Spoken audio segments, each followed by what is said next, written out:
in my little car. Mommy used his schedule as an example of a man who is overworked. No wonder he becomes fatigued. I begged her not to worry. He will relax here with us and sleep as long as he wants Monday in my bed. She warned me not to bother him, and I promised to obey. The week passed swiftly, and before I knew it, Sunday was here. I had changed the sheets and made my room as inviting and comfortable as possible. The house was spotless and awaiting the arrival of the bishop. I left the house rather early because, for some reason, I tend to get turned around in Akron. I did not want to be the slightest bit tardy to the service. I knew Stephen would make a big announcement to that church about his engagement to me, and that was fine. I vaguely remembered some girls from this church who attended the AAMU Sunday School Conference many years ago, and wondered if any of them still attended the church. I arrived with time to spare, parked close to the back door of the church, entered and went to the pastor's office. I knocked on the door, which was partially open, and heard a voice say, "Please come in." I said good morning and that I was looking for the bishop. The minister asked who I was, and I answered, Johanna LanYe, the bishop's fiancée. He tried to contain himself, but it was evident he had not heard about us. I thought for sure Stephen had let the cat out of the bag Saturday, but he had not. It was an awkward moment until Stephen walked in, put his arms around me, and introduced me to the minister as the love of his life. Up to that moment, the minister, Reverend Chalmers, thought I was joking. Be that as it may, he got on out and up close with a personal look at us as we kissed hello to each other. We were exuberantly showing affection because we had not seen each other for a little while. At the Saturday meeting, Stephen held back the information so as to focus on the business at hand. He knew his engagement announcement would throw them off course. Reverend Chalmers looked stunned and was speechless. He asked me to please be seated. Stephen put his hand on my shoulder and told the pastor he would tell the congregation the beautiful story of our love during the course of his sermon. I was escorted by an usher to the front row of the sanctuary. This church was as excited as the others because it had been a while since the bishop was there. When the pastor and the bishop walked in, a hush came over the church. All eyes were on the pulpit. As the service progressed, the parishioners became more and more vibrant. They sang jubilantly. At last, Stephen was introduced, and the congregation stood, honoring him. He asked them to be seated and began his sermon. Just as he promised, his topic was the word perspective. His delivery was powerful and persuasive. He balanced his choice of words between the vernacular and the highbrow. He knew when to slip in a little saying to get their attention, and when to slow the pace to emphasize something. All in all, he was a master orator. I prized him as a preacher. Before long, he weaved in the subject of love, and I knew it was on. He looked at me as if to say, "Here it comes." Once more he told our love story as passionately as it happened. The difference this time, no one knew who I was or that I was sitting in the church, until he walked down from the pulpit, took my hand, had me to stand, and introduced me to the congregation. There was a chorus of audible remarks mixed with applause. I smiled to the congregation and sat down. I could feel eyes staring at me in wonderment. When the service was over, people crowded around me to gawk and or ask an assortment of questions. I had become an old hand at this by now, and handled all of them gracefully. A young woman around my age emerged from the crowd and informed me she remembered me from our teenage youth conference days. She asked if I wasn't in love with the bishop back then. I stated I had a crush on him, but nothing earth-shattering. She said her name was Libby and wished me well. I remembered the name. Reverend and Mrs. Chalmers had invited Stephen to dinner at their parsonage home across the street, so naturally that invitation had now been extended to me. During the time we were dining, Mrs. Chalmers recognized me as the teenage vocal phenom from Youngstown. Reverend Chalmers remembered me as well from those days and admitted I had certainly grown into a very attractive and mature young woman. He abruptly turned to the bishop and voiced his total astonishment with our romance, emphasizing only true love could move us together so magnificently. He went on with his observation that surely we are the talk of the AAMU churches nationwide, reminding the bishop he is a rather famous man. Stephen downplayed his fame and played up the fact that I was a rising opera star. The Reverend prompted Stephen that my singing would bring even more attention to him, so get ready for a lot of hullabaloo. I interrupted by saying I was not a singer who craved the spotlight. I endeavored to use my voice as a means of injecting something positive into the hearts and minds of listeners, which will affect the quality of their lives. The Reverend never met a musician who functioned in that manner and praised my modus operandi. Mrs. Chalmers brought out the short ribs and gravy with white cheddar grits and a green bean casserole. All was delicious. She said they were her specialty dishes and confessed having only a few she could call her own. Cobbler was the dessert. Although I don't particularly care for cobbler, I prefer pie. Hers was tasty. The time came for us to depart. It was a funny sight seeing Stephen getting into my Mustang. Once inside, he admitted to being rather comfortable. He liked my non-bishopy car. Reverend and Mrs. Chalmers were in stitches watching the car entry action and said, "Mum's the word" about the sporty bishop. We thanked them for everything and went on our way. As we drove toward Youngstown, Stephen asked to pull into the next rest stop.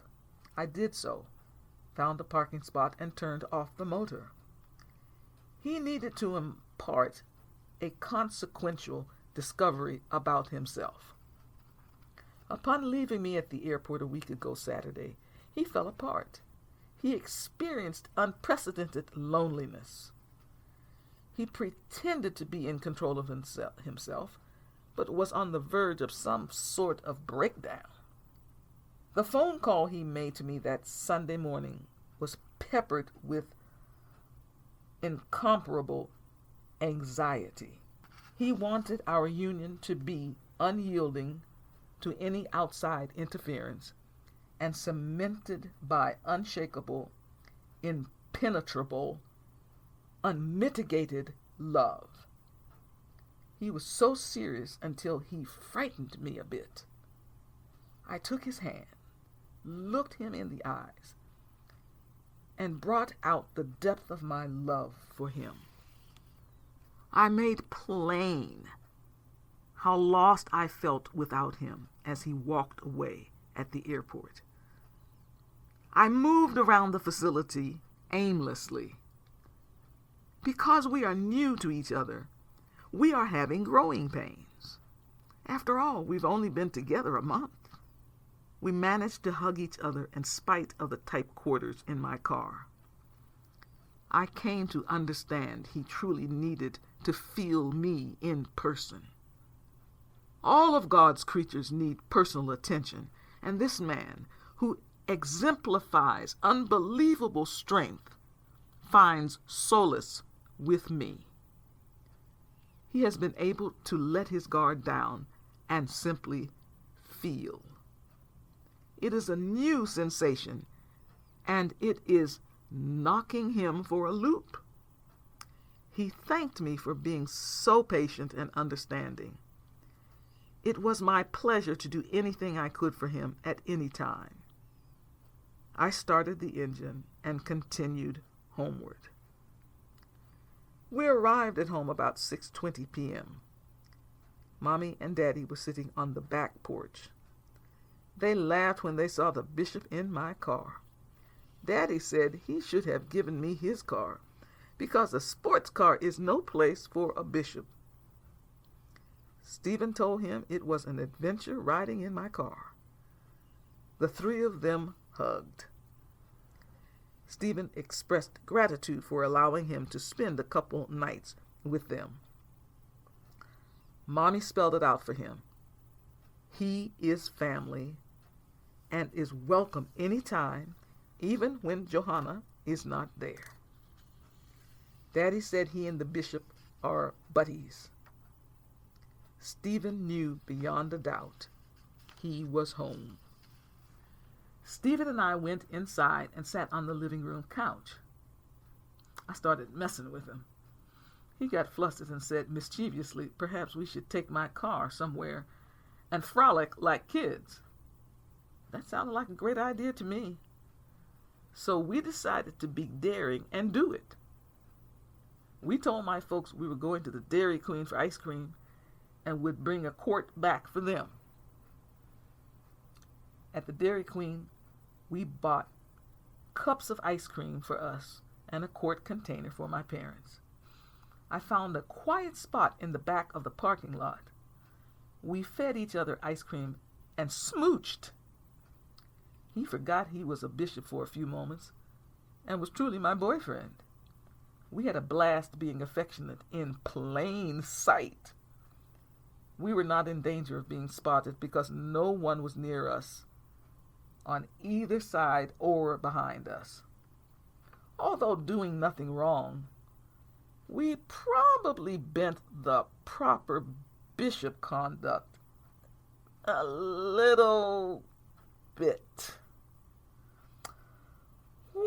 When we came home, our faces must have registered something, because my mother raised her eyebrows and facetiously asked what we had been up to.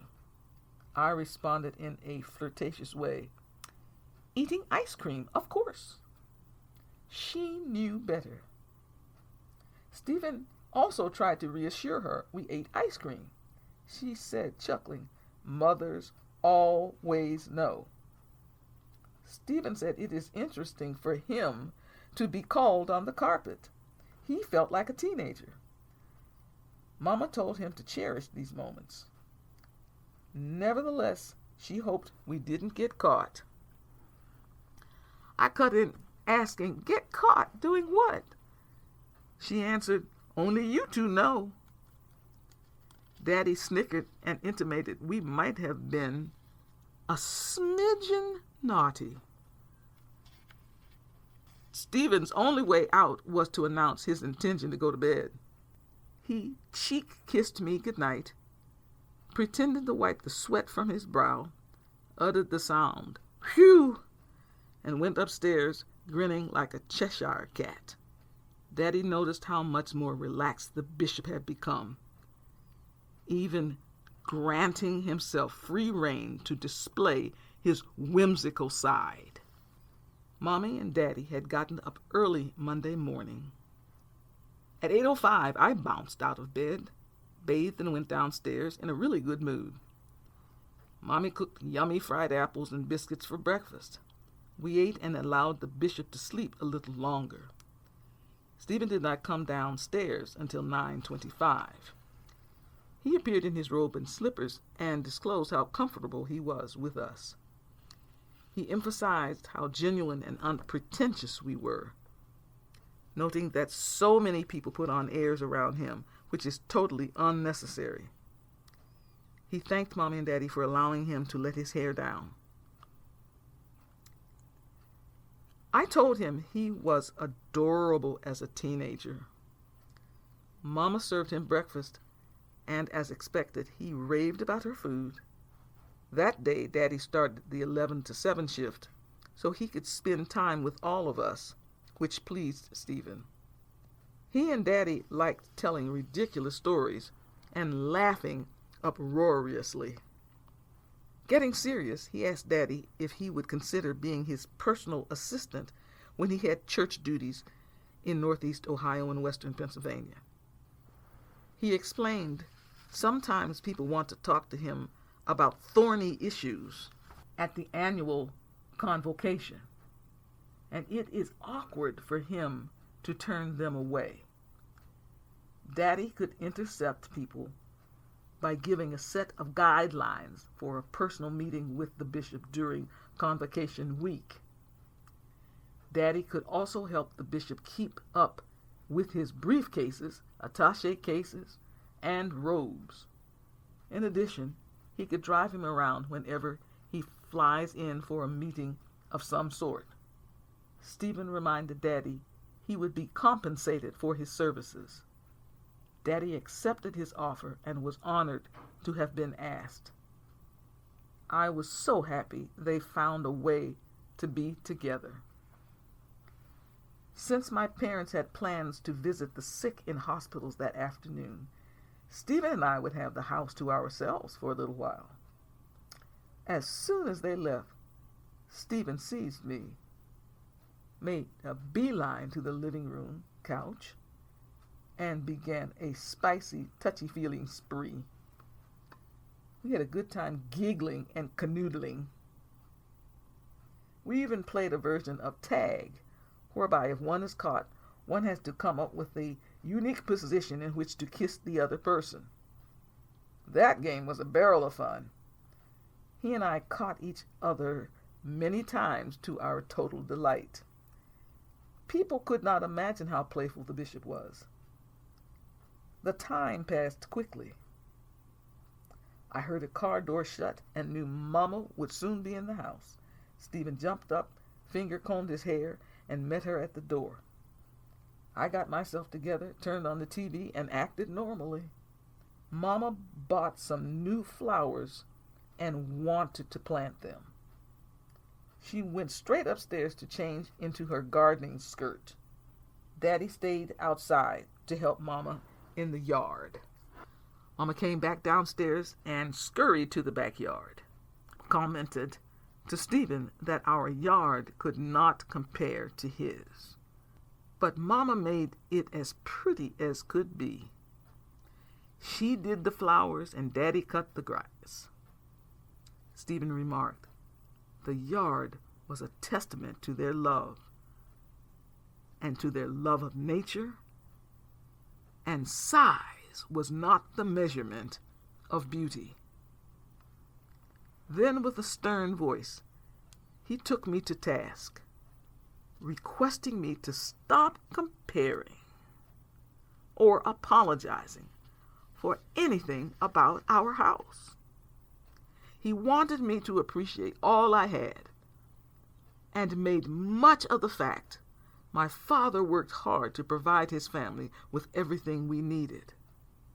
Our house was well kept, with nice furnishings, super clean and cozy. I knew I had a wonderful home, but I was just simply stating it was not big and impressive like his. Stephen asked if I had noticed how comfortable he was in my house. I answered yes. He said that was because it has everything. A loving family guided by God. Stephen absolutely loved our house. I told him he was right. I was lucky to live in an idyllic house with two amazing parents. He asked me to please pardon his didactic tone of voice, but because he enjoyed being with me at home so much, he wanted me to think highly of my glorious residence. I locked his pinky to my pinky and said, I give my word to never again downplay my home. Changing his manner of speaking and facial expression, he cited our amorous session had been tremendous. I wholeheartedly agreed, and in addition, gave him permission to stage an encore whenever he wanted. Jubilantly and jokingly, he said, how about right now? I came back with, give me 5 minutes to change into something more alluring. Startled, he wanted to make sure I was kidding and stuttered, Johanna, we will play that game again someday, okay? Daddy came inside and said Mama had successfully planted the new flowers. Stephen and I complimented them on keeping an attractive yard. I added that Mama cleverly planted vegetables among the flowers. Stephen said he had never seen anyone do anything like that before. I commented that Mama has an eye for beauty mixed with practicality.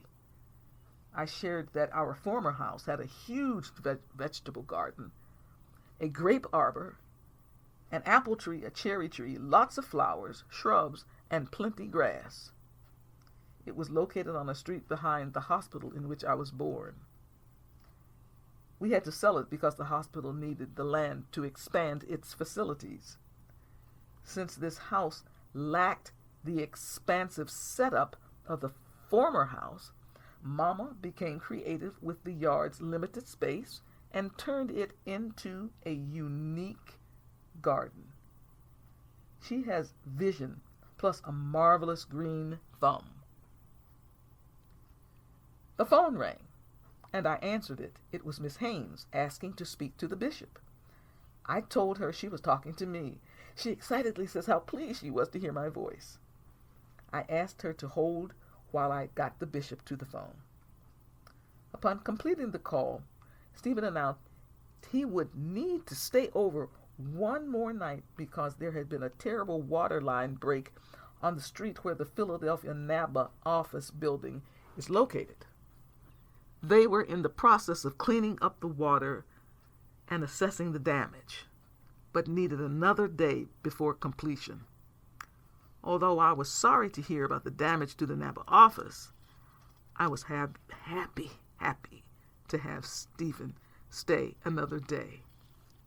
Stephen broke the news to my parents when they came inside, only to have both of them express the joy of having him with them one more day. I pinched myself to make sure all was real. How could I have been so favored to have this perfect scenario?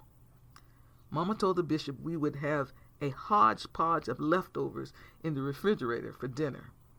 Stephen clapped his hands and extolled Mama's leftovers are very likely to be much better than most people's freshly cooked food. We all helped ourselves to whatever was in the pots on the stove. As usual, I washed the dishes, but this time Stephen dried them and put them in the cupboard. Mama and Daddy marveled at the sight of the bishop drying dishes. Stephen looked forward to a relaxed evening with us, doing much of nothing. He and I snuggled on the front porch glider, while Mommy watched TV in the living room. Daddy took a little nap because he had to go to work shortly. Stephen inquired why I sometimes gazed at him so seriously. I said because I'm captivated with him and can't get enough of him. I began to softly sing the old English song, "Drink to me only with thine eyes." Words to that song are, "Drink to me only with thine eyes, and I will pledge with mine. Or leave a kiss within the cup, and I'll not ask for wine. The thirst that from the soul doth rise, doth ask a drink divine. But might I of Jove's nectar sup, I would not change for thine." He looked at me assiduously and patted my face. Stephen figured out more reasons for loving me, for he never had anyone to fill the gaps in his being as I do. He wondered if we were on the set of a movie, because only in the movies do couples acquaint themselves with overt scintillation. I replied, no movie could ever give me the personal contentment I possessed with him. It was a splendid evening that topped off an enthralling day with him. The next morning, Daddy had come from work and was asleep, so we were extra quiet doing everything. Mama had already cooked dinner, but told us the pickings were slim for breakfast. After having cornflakes for breakfast, I thought it would be better to leave the house altogether and decided to take Stephen to the Cutler Art. Mama asked if I would drop her off at the department store downtown so she could buy some patterns for use for making dresses and other miscellaneous items in the notions section of the store. I was eager to be of service for Mama. I got the keys to the shiny black Buick and backed it out of the garage. Stephen opened the front passenger side door and insisted on Mama sitting there. He got in the back seat. On the way, Mama showed Stephen the hospital in which I was born and elaborated that she walked there by herself because Daddy was at work. She calmly told the nurse she was having a baby. Stephen was gobsmacked hearing that story and acknowledged being in awe of Mama. Now he totally understood why I was such a free-thinking, independent woman. I inherited that frame of mind from my mother. In a booming voice, he stated how much he admires enterprising, intelligent women and was blessed to be in the presence of two such ladies. He asserted with pride his daughters also exhibited that trait. Mama confirmed that he and his wife made sure their daughters could make it in the world on their own. She praised them for being excellent parents. Stephen thanked Mama for her compliment. I pulled in front of the back door of the department store, and as Mama was getting out of the car, she expressed how much she looked forward to meeting his children. He told her we would pick her up in an hour and a half. Stephen moved to the front seat. I drove the short distance up the hill and into the parking lot at the museum. Before we got out of the car, Stephen said he had an epiphany when Mama spoke of his daughters. He believed she could become a sort of surrogate grandmother for them. Although they were grown, they still needed a motherly figure in their lives. Since his mother and Violet's mother passed when the children were very young, they grew up without that important piece of the family. I was ecstatic about Stephen's revelation and absolutely certain Mama would fill in magnificently.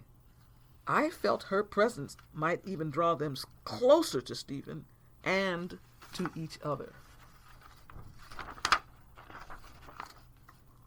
We entered the big doors of the classic art building and feasted on the superb paintings exhibited. Stephen did not know Youngstown had such a distinguished museum. He was thoroughly impressed. He was even more astonished to hear that I had sung and played numerous times there because both my voice and piano teachers had recitals in the front gallery. Going to the museum was like coming home. We sat on the benches in front of the various paintings and soaked up their beauty. Stephen put his arm around me and uttered how elated he was to have me. He knew of no other woman who desired to bask in the glory of great works of art the way I did. I replied by telling him I functioned as an aesthete and reminded him he was a fabulous work of God's art. At that moment, a high school mate, Roger, recognized me and called my name. He was the son of a prominent Youngstown rabbi. We hugged. He asked me how my parents were doing and to send them his greetings. I asked about his father and was told he was quite well. I introduced him to the bishop and announced we were engaged. He was quite impressed and wished us the very best. He added perhaps the bishop and his father might have an opportunity to publicly dialogue about the strained racial climate in the country. Youngstown was fortunate to have a rather healthy cross-cultural relationship and could serve as an example for other cities.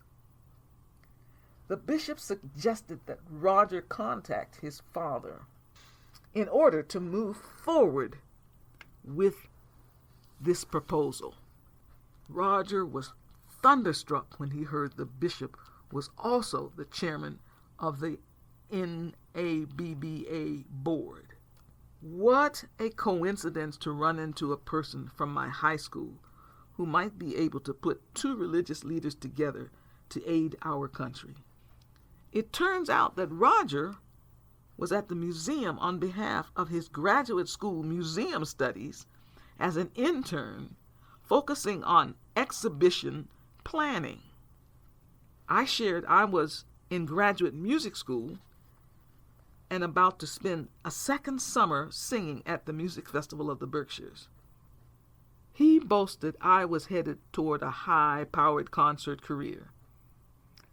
It was wonderful seeing him. He made the trip to the museum even more worthwhile and exciting.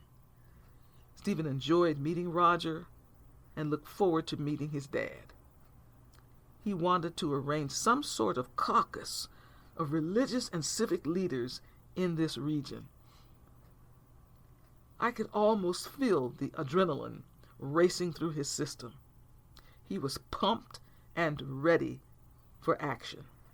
We left the museum and picked up Mommy. I told her about seeing Roger. She knew him and liked him when we were kids in junior and senior high school. She told Stephen the Jewish community and the black community worked well together. She added that the media always focused on the mafia, but failed to report the camaraderie among Jews, blacks, and Italians in the city. She pointed out how the three groups lived peacefully in our neighborhood. The Conti brothers who lived next door to us were great neighbors. Stephen commented that it takes spending time in a city to get a well-rounded picture. Too often, a one-sided viewpoint is shoved down our throats. Now back home, I pulled up to the curb. Stephen got out, opened the door for Mommy, held her packages, and helped her up the steps and onto the back porch. I gestured to him not to worry about me, pulled in the driveway, opened the garage, and put Daddy's car back. I then joined them on the back porch as they continued conversing about Youngstown's racial strides. I drew attention to how the most influential musicians in the city, black and white, promoted me. Stephen professed his dedication to this subject and planned to have a story written about it in the AAMU publication, The Union Light, and the NABA magazine called Conflict. Daddy came back to the back door and asked what we were talking about. We explained to him the events of the day. He pump-fisted and said he was also fired up. He knew the bishop would get things done like no one else could. Mama put her packages on the landing of the steps, washed her hands, and put dinner on the table. She served rice, pinto beans, broccoli, a garden salad, and jello for dessert. It was a simple, meatless, nutritious meal. Daddy had on his work clothes and left a little early to have time to drop off some mail at the post office and pick up one of his buddies whose car was in the shop. He told the bishop he drove the old clunker parked in the driveway to work because the sulfur destroyed the finish on cars. Based on that statement, the bishop surmised breathing sulfur was detrimental to Daddy's health. Daddy not only tolerated that danger, but also withstood looking directly into the bright, fiery blast furnace for 8 hours. The bishop had not realized Daddy's job was so difficult and dangerous. Daddy told him he made a good salary to support his family, and that's all that mattered. The bishop viewed Daddy's attitude to be entirely different. And from that moment on, he embraced Daddy and thanked him for being the man he is. He had enormous respect for him and admitted in no way could he do what Daddy did for a living. Daddy then told the bishop he wished to transport him to the airport in the morning. The bishop was in agreement. Mommy knew Daddy and the bishop had bonded in a very, very special way. She became a bit teary-eyed as she witnessed their exceptional moments. She hugged me and expressed how much she loved me. I was overcome with emotion and cried out I loved her more than she would ever know. All that I am is because of her and Daddy. They have always been my world. She admitted being truly happy to include the bishop in the family, noting my future husband as a godsend. Stephen walked in our direction, put his arms around us, and thanked God for sending me and my parents to him. He proclaimed his love for the family and was anxious for his children and grandchildren to unite with us. It was becoming clearer and clearer that my union with the bishop had been decided by the Almighty, and we'd only just begun to comprehend the meaning of our relationship. Being noticeably moved, he kissed me, excused himself, and went to bed. Mama and I sat together for a few minutes until she became sleepy. Since the Sandman was also visiting me, we both decided to go to bed. Mama got up in time to have breakfast ready for Daddy coming from work. I was up too because my pumpkin was leaving shortly and I needed to give him a proper send-off.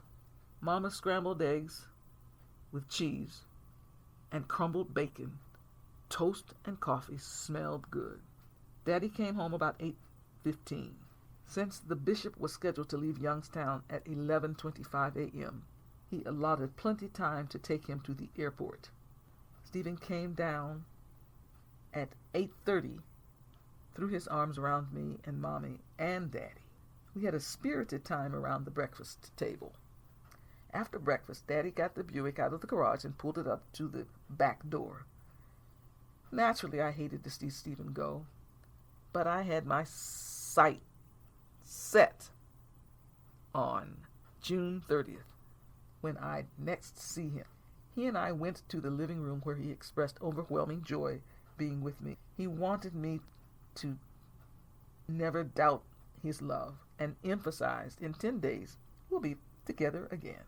We had grown substantially since our last separation by coming to grips with a lifestyle which would entail seeing each other at scheduled intervals. He learned more about my background here in Youngstown and became a solid part of the family structure.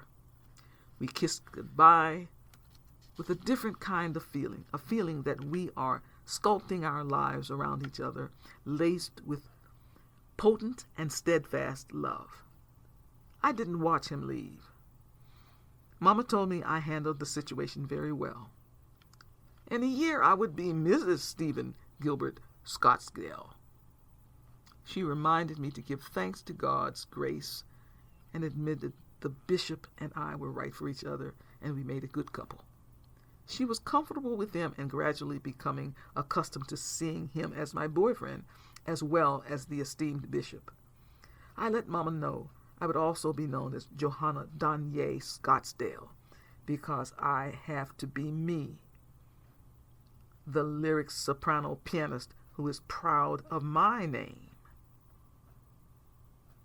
She acknowledged that I would be addressed by both names, depending upon the situation. When Mama asked me to gather all my dirty clothes and put them in the basement, I noticed my engagement ring was missing from my finger. I searched frantically, but could not find it. I did not mention it to Mama for fear she would think I was irresponsible. I hid my finger from her and Daddy. She planned to do a wash the next day and wanted to make sure my clothes were clean for the summer. I suppose you could say I was spoiled because I never did a wash for myself or anyone else, because Mama always did that.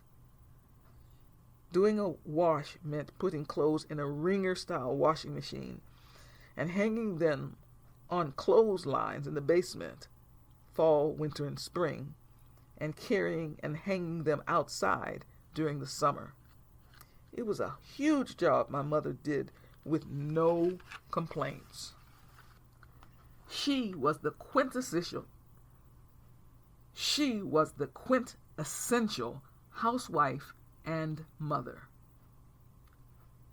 That entire week, I worried about my ring until I felt sick. I did not do anything out of the ordinary the rest of the week until Saturday, when my cousin Jerry stopped by. He was home on leave from the army. Jerry, his two brothers, Doogie and Sonny, and I were very close. Jerry and I were born only 1 week apart and were in the hospital at the same time. In those days, women stayed in the hospital for as long as a week or even 10 days. I had not seen him for a few years because our lives had taken different paths. I was very happy to see him, and so was Mommy.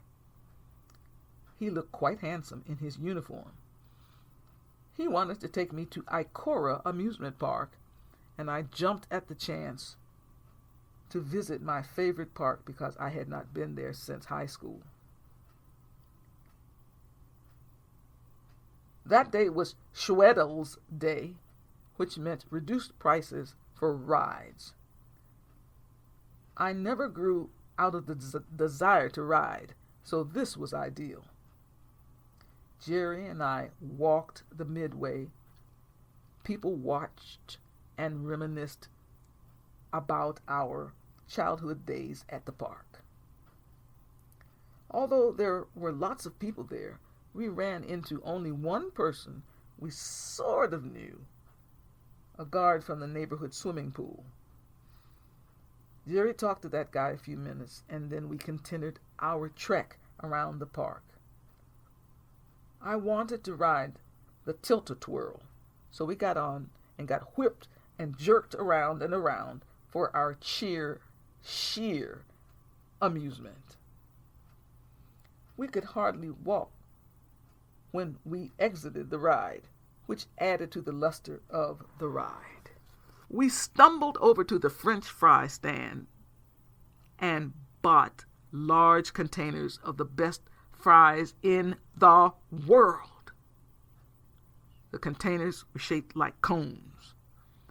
The fries were packed inside the cones, and we sprinkled salt and white vinegar on them, not ketchup.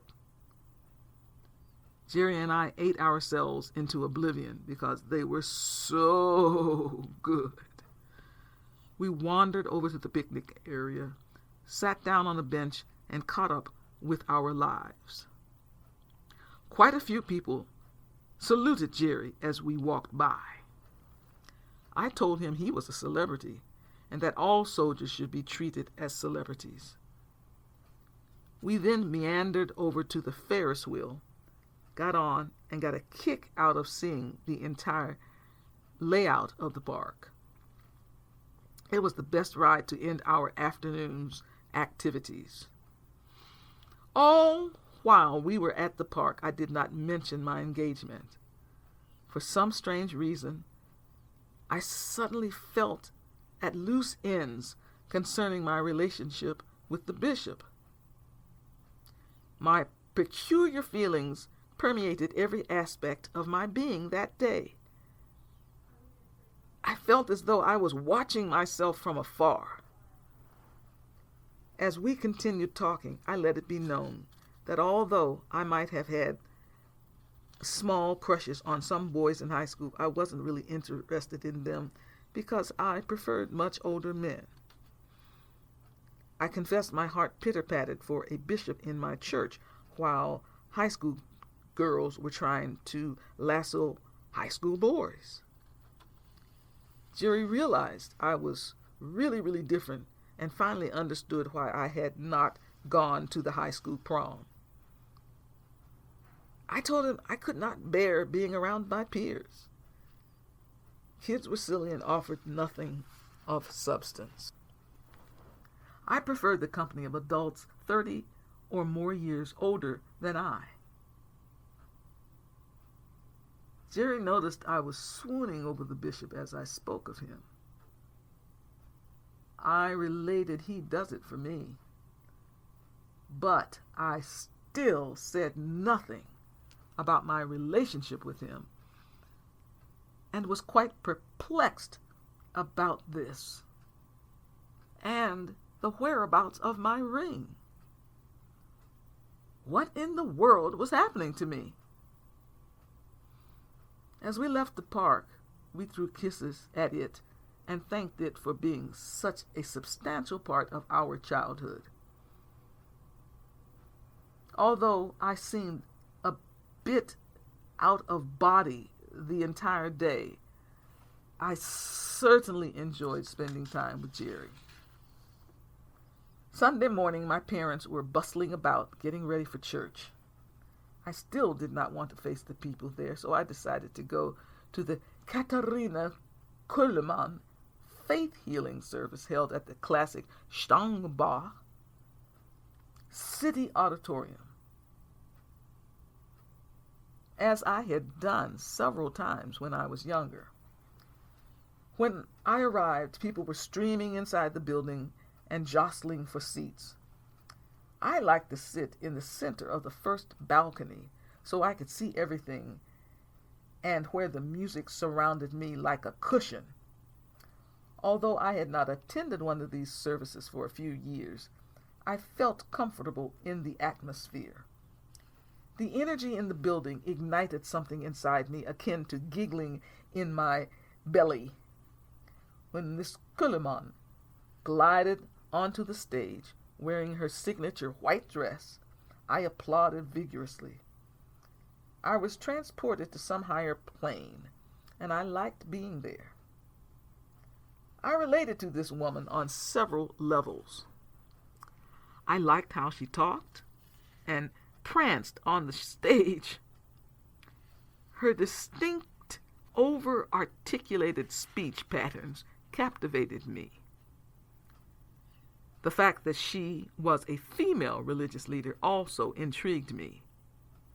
Her messages were simply stated. The outstanding message was to believe and have faith. The large choir was accompanied by pipe organ and grand piano. The audience congregation sang the hymns, and the sound was tremendous. The time came for those who needed healing to come to the altar. People in wheelchairs, on crutches, and those with internal medical concerns flocked to the stage. One by one, she prayed for them and asked their physical abnormalities be banished from their bodies. Many cried when they suddenly walked without assistance. Others praised God for allowing them to live a better and pain-free life. The choir sang, "I Surrender All." I joined in the emotion of witnessing the amazing healing of so many. Then the choir sang, "Only believe, all things are possible. Only believe." Somehow, deep inside my being, I believe God to be the source of everything I am and ever will be. I trusted in the Almighty to guide my steps and prevent me from stumbling and tumbling.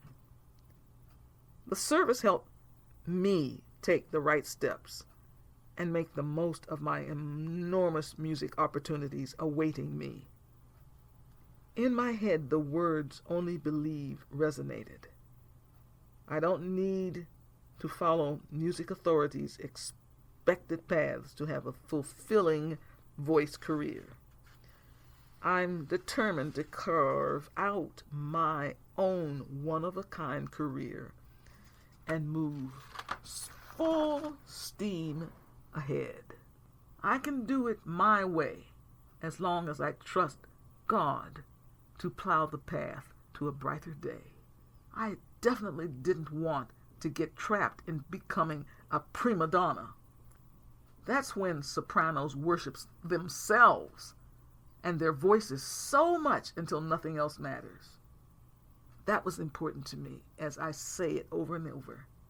Sopranos worship themselves. I'm unceasingly surrounded by these attitudes, and I don't like it one bit.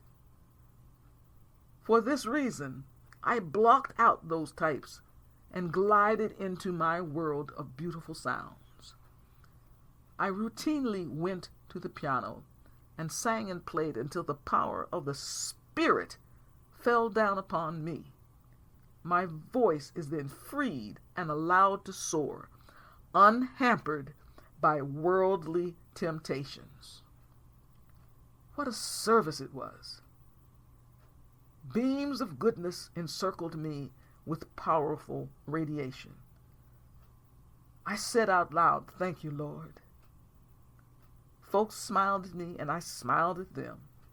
I knew I had been touched by the hand of God. I wanted to skip down the street.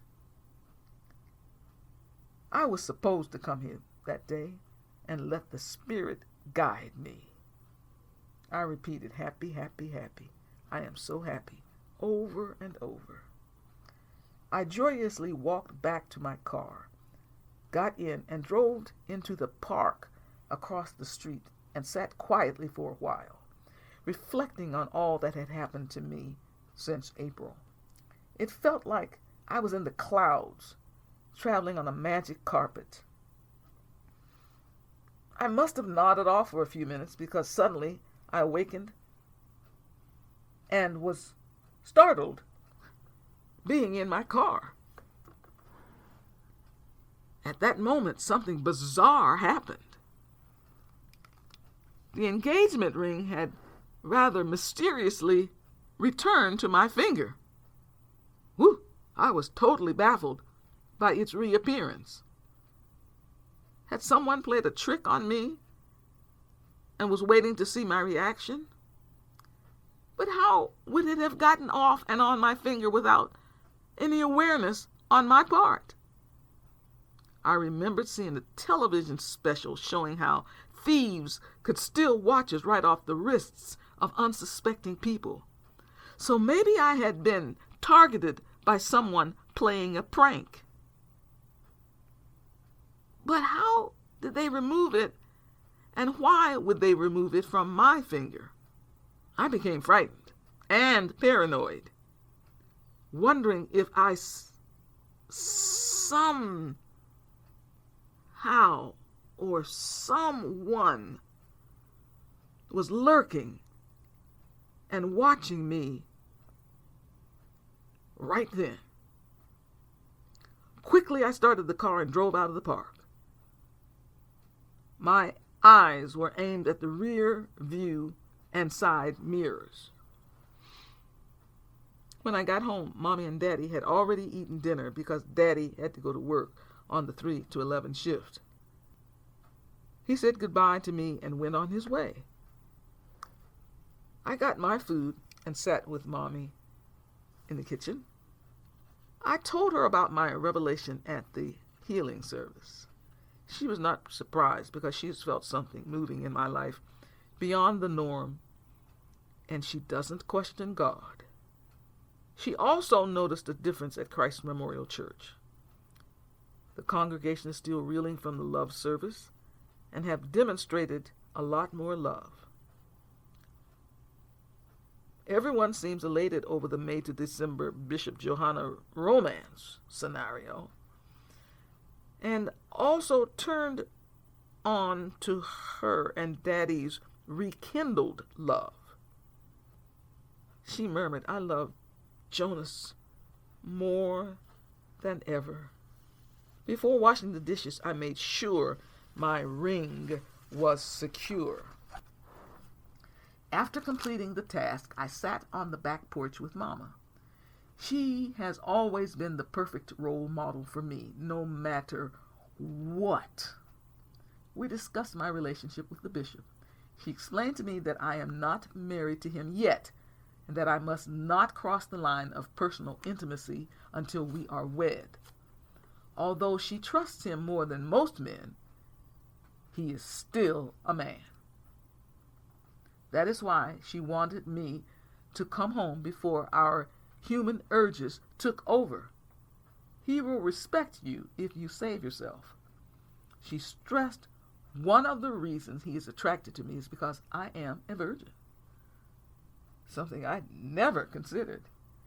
She reinforced the matter by underscoring the contradictions of some males desiring to marry virgins, but pressuring every female they meet to be with them to satisfy their needs. She went on. Never had she known a male to die because his needs had not been met. They will tell you anything to get you in bed. Mama preached, tell them you have needs too. The need to be respected. I assured her the bishop was on her side and had not pressured me at all. He made a pact with her during their permission to marry me talk, and will honor it until the day we are married. She asked me to pardon her for getting so worked up, but that subject has bothered her on a large scale for a very long time, and she wanted to spare me the humiliation of giving myself to anyone before marriage, even the bishop. I tried to soothe her with humor by telling her I had purchased the latest model chastity belt and wore it whenever I was with the bishop. We changed the subject by focusing on things that were going on in the family. I asked how my brother Waylon and his family were doing in Cleveland. She replied they were well, and the kids were growing up. Waylon Jr. was 16, Bevy was 12, and Carlos was 11. His wife, Ruthie, had hip surgery and was recovering nicely.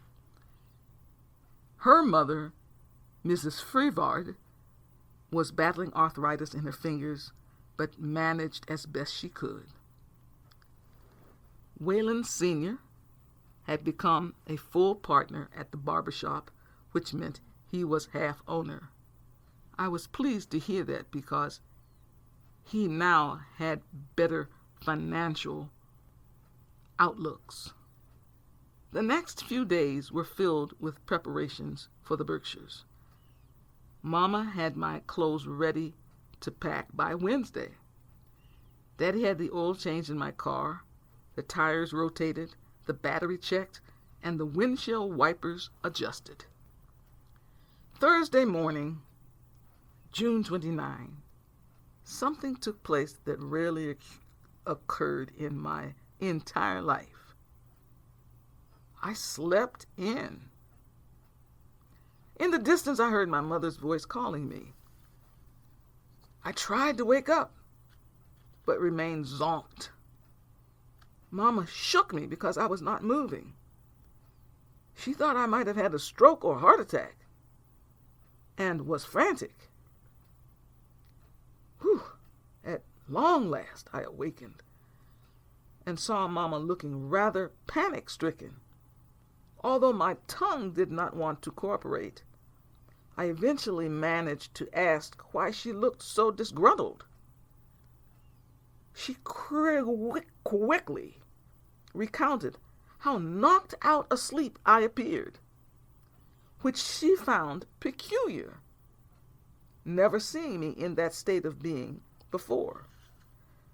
I relayed I'd been in an unusual deep sleep and was really, really groggy.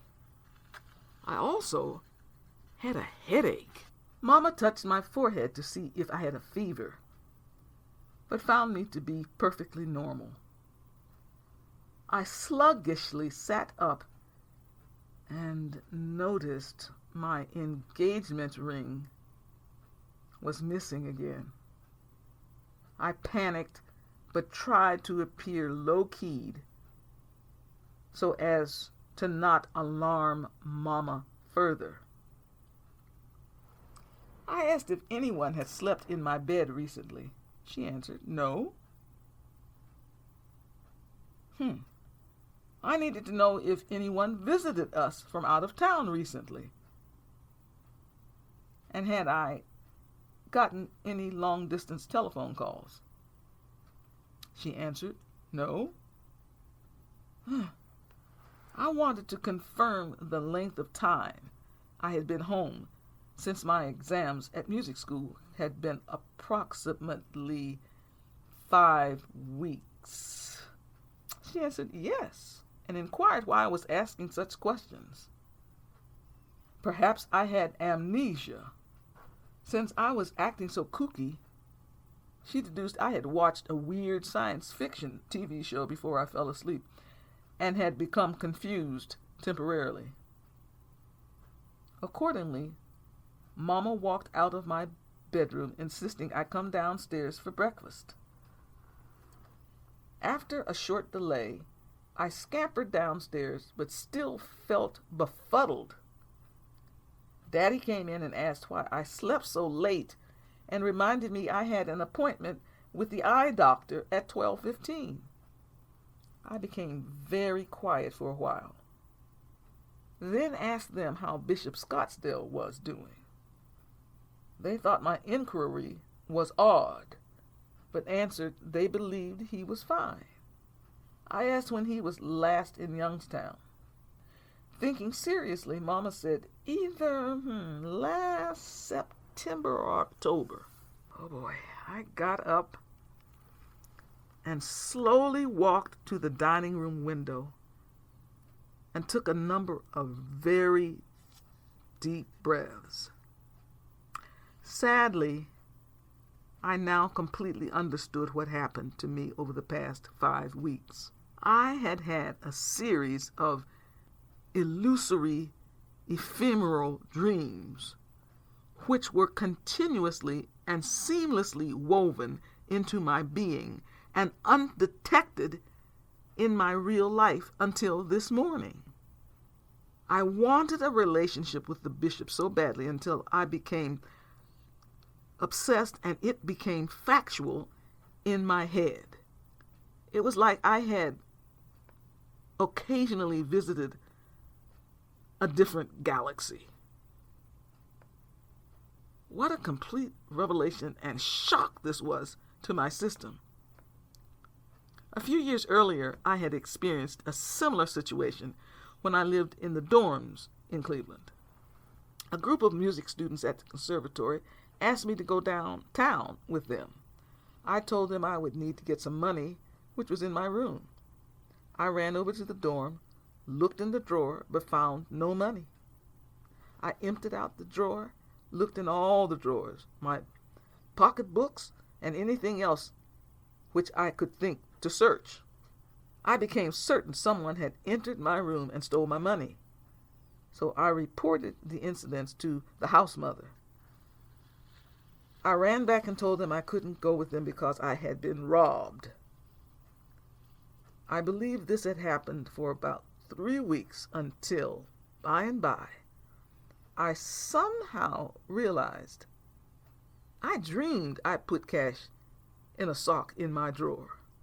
Because the surroundings looked exactly the same, I was not able to differentiate between the dream and real life. I was completely embarrassed, decided to drop the whole thing, and never mentioned it again. Another outrageous thought came to mind. What if I had the ability to be in 2 places at the same time? Well, thank goodness my rational thought process X'd that one immediately. I knew I would have to be insane to believe that. When all was said and done, the best astute observation may simply come down to having implausible, realistic dreams. I believe everyone has had deja vu moments, but it seems my fantasies carry me inside a sub-terrestrial realm unknown to most people. Obviously, I didn't bother telling my parents about my dreams for fear they might think I was totally out of my mind. In spite of the unprecedented disposition of my encounter, I experienced romance the way I liked it, and true love with someone for whom I had profound feelings. I thoroughly embraced the adventures and privately wept because it was indeed over. At the eye clinic, I wanted to tell the optometrist my eyes had been blurred by the glare of love rays. My sight line had been seriously compromised. Since things I saw were not real, I wondered if my eyes had been damaged by the powerful images in my mind. Realistically, the doctor told me I needed new glasses, for I had an astigmatism. Luckily, I'd get them before my scheduled departure. Thinking sarcastically, perhaps with my new glasses, I would be able to see the entire scope of my inexplicable love exploration illusions. I was in a fog all day as I kept reliving aspects of the dream. I had regained consciousness, but lost the personal love I truly desired. Regardless, somehow I knew I'd keep the profundity of my association with the bishop the rest of my life. I carefully tucked my imaginative, fantastic dreams away and walked into the here and now. Chapter 3. By Friday, the summer packing was finished. There were plenty pretty summer dresses, skirts, blouses, and cute shoes in my luggage. Always being concerned about having enough underwear made it essential for me to stockpile underclothes. I also put a cross-section of vocal music in a folder, just in case I am called upon to sing something special somewhere. Mama did my hair and made sure I had rollers plus enough hair products to last 8 weeks. She knew I was excited to get to the music festival and was relieved to know I was ready. At breakfast Saturday morning, Mommy and Daddy raised the subject of my future. Although it looks bright, they warned against too much emphasis on that future. Let things happen the way God sees fit, and stay humble. Remember your favorite Bible verse, Micah 6:8. He has told you, O man, what is good, and what does the Lord require of you, but to do justly, and to love mercy, and to walk humbly with your God. I intended to refer to that verse because it was painted on the wall of the auditorium in my junior high school, and I never forgot it. It keeps me grounded and focused on what is really important, using my talent for the betterment of the world. I brought my luggage downstairs and with Daddy's help put it in my car, which he had filled with gas. He also had it washed and shined to perfection. I thanked him for all he did for me and expressed my love to him. He hugged me goodbye outside and dashed off to pay bills, which he paid in person. I went back inside to tell Mama goodbye. I thanked her for everything, conveyed my immense love, and held her for some moments. I promised to write and keep her apprised of everything. She wished me the best for the summer. I got in the car, waved goodbye, and was on my way. Excitement enveloped my body as I drove on Interstate 90 and the New York Thruway eastward toward western Massachusetts. Nevertheless, about 2/3 of the way there, I became extremely sleepy and pulled into a rest area to take a nap. When I awakened, I was sort of out of it. Therefore, I got out of the car and walked around to get myself together.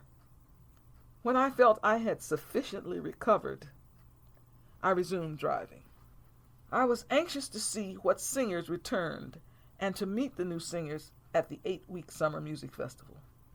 I couldn't wait to begin rehearsals. In compliance with my contract, I was to supervise the undergraduate female students from the University of Boston, which in turn gave me free room and board.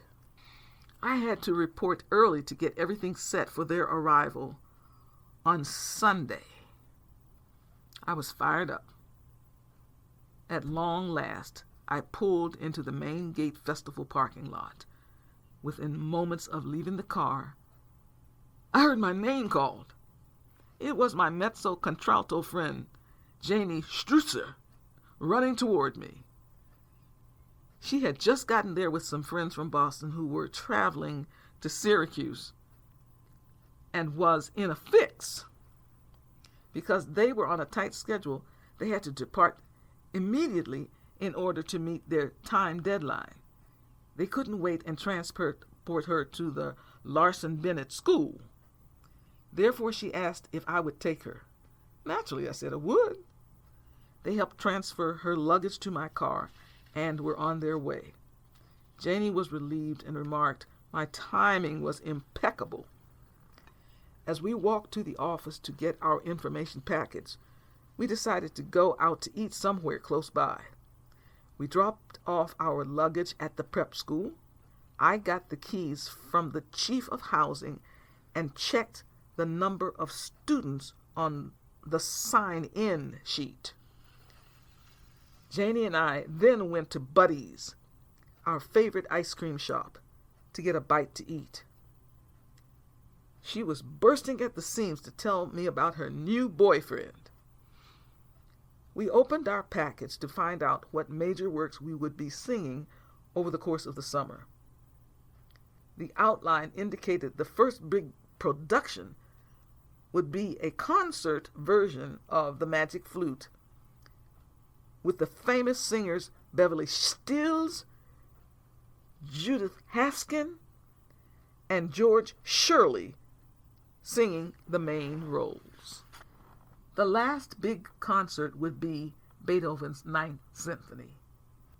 Tomorrow, Sunday, rehearsal schedules would be posted at both prep schools in the dorms and at festival practice rooms, the choral barn, the orchestra building, and office building on the grounds. There would be no excuse for anyone not knowing what to do or where to go. I needed this atmosphere to snap me back to the reality of my high-powered music life. We finally ended our chatting and returned to the Larson Bennett School. I was worn out from the trip and desired a good night's sleep. The next morning I awakened early in order to be prepared for the onslaught of the college musicians. The first students arrived about 9:40 a.m. with their parents. They were all to be registered by noon. As I was introduced to them, they spontaneously called me Mama Joe, a name that stuck for the entire summer. It was amusing for me to hear that name since I was only a few years older than those students. I made sure each girl was in the correct room and had reviewed the rules and conduct code. Because I was the supervisor for the college girls, I had a private suite at the end of the hall. There was a small sitting room, bedroom, and bathroom. I was happy not to share my space with anyone and to be paid for my services. I unpacked my folded clothes and put them in the 3-drawer chest and hung the rest in the closet. After completing that, I walked to the dorm next door where the female fellowship singers would be housed. Groups of them were also arriving and scurrying about. The atmosphere was filled with anticipation. Everyone was getting settled in their rooms. It was exciting meeting them. All festival participants would meet on the grounds at 1 p.m. for a welcome luncheon. The jitney buses were lined up to transport us to the grounds. I decided to go with them on the bus instead of driving my car in order to bond with the participants. At the grounds, we were given a tour of the facility and told the history of the famous Music Lodge semi-outdoor performance space. Needless to say, I just went along for the ride because I already knew about it from the previous year. However, they had built more practice rooms, which pleased me. The festival provided a magnificent smorgasbord lunch. There were numerous selections, and the layout was appealing. I ate like I was hungry because I was. About 3:45 p.m., they announced the buses were ready to return to the female and male dormitories. There was lively chatter, and everyone seemed eager to get started. Upon return, I called a little get-to-know-you meeting with the girls. They gave their names, hometowns, instruments they played, and one thing special to make us remember them forever. They were a jovial group. It was a fun way to begin. After the meeting, I continued talking to some of them. They wanted to know more about me, so I gave them an abbreviated account of my musical life. By and by, we parted. I went to my suite and casually got ready for bed, listened to my little portable pocket transistor radio for a bit, and then called it a night. Monday morning, I reported to the rehearsal barn on the festival grounds. All the fellowship singers were present. Mr. Willis introduced himself as choral director. We were to learn some little-known choral works by Mozart to sing with the Boston Philharmonic Symphony the weekend of the 4th week. Mr. Willis took us through some intense vocal warm-ups. Thus we began our vocal music journey. At lunch, some Boston singers told other fellowship singers about my triumphant portrayal of Cleopatra in the spring opera production. They declared I had already become a legend. I told them that could not be because I was too young. A new black singer introduced himself, saying his name was Kenneth. He stressed the fact he was a basso cantante and had more vocal flexibility and a wider range than most other bass baritones. He seemed quite cultured, but extremely stuck on himself. I listened to him talk non-stop about his career. I went about learning music and was happy to start the magic flute rehearsals. I also practiced some solo repertoire to consider for the marathon concert. Michael, my accompanist from Cleveland, was at the festival, so I had a ready-made pianist. We also always had much fun rehearsing and sharing musical tidbits. It was Sunday, July 16, the only day off we would have until the featured opera performance. The big-name opera stars had arrived to have private rehearsals with the orchestra. It was a relaxing day for most of us, so we just leisurely strolled around the grounds, awaiting the afternoon concert with von Claiborne, who won the International Tchaikovsky piano competition. As usual, the concert was well attended.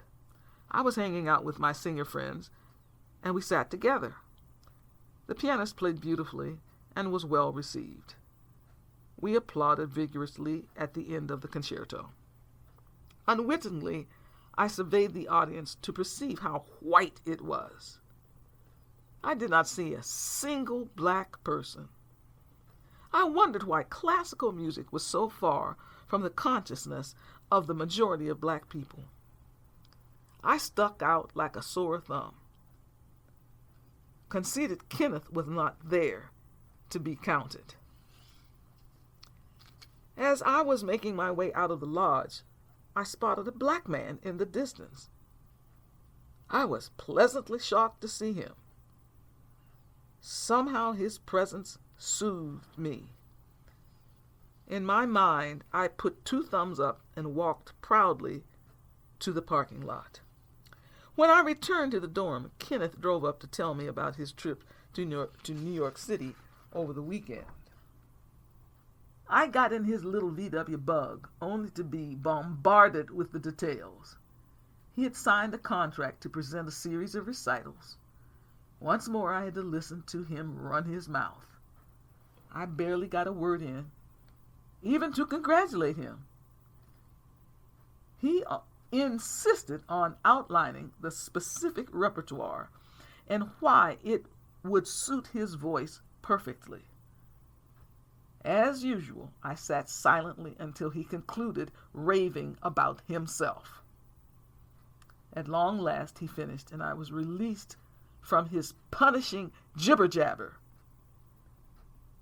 Monday at lunch, I saw the black man I thought was in the audience at yesterday's concert. He was a tall, strikingly handsome man. I immediately told myself to ignore this guy because he is probably there to see his girlfriend. I also branded him to be stuck up because of his good looks. I went on the offense to turn off to him before he turned off to me, the lone black woman present. I quickly moved away from his sight and walked to the other end of the lunch room. Janie was sitting there, so I joined her. As we chatted, a friendly guy came up to us and introduced himself. He said his name was Philip Myers and was a fellowship clarinetist. He and his pregnant wife were new to the festival and were looking to make friends. Janie and I welcomed him. He wanted to know if we would attend a small surprise birthday get-together the next evening. for his best friend who was visiting for the week. We looked at each other and said we would be happy to join the festivities. He elaborated by telling us there would be food, too. He seemed like a very nice fellow, and we were excited to meet his wife and the birthday guest of honor. He thanked us, gave us directions to his cottage, asked us to be there at 6 p.m., and bid us adieu.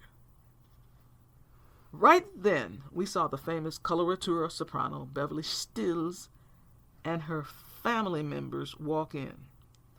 Everybody stared at them and commented on how much they all resembled each other. She smiled at everyone and sat down to eat lunch. There was much hullabaloo surrounding her appearance. That afternoon's choral rehearsal was intense.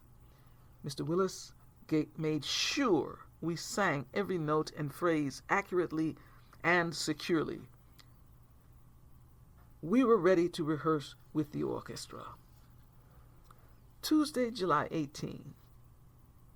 I was bestowed with energy and felt more vibrant than I had in many days.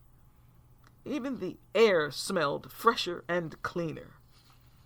I went to the practice room, sang gloriously, and thanked God for being able to sing so well. And wouldn't you know it, Kenneth came in uninvited and interrupted my session. I told him I could not talk because I was seriously practicing. I reminded him I was one of the leading fellowship sopranos, and much was expected of me, whether he realized or cared about that fact or not. I then asked him to leave. Before long, it was late afternoon, and I was back at the prep school.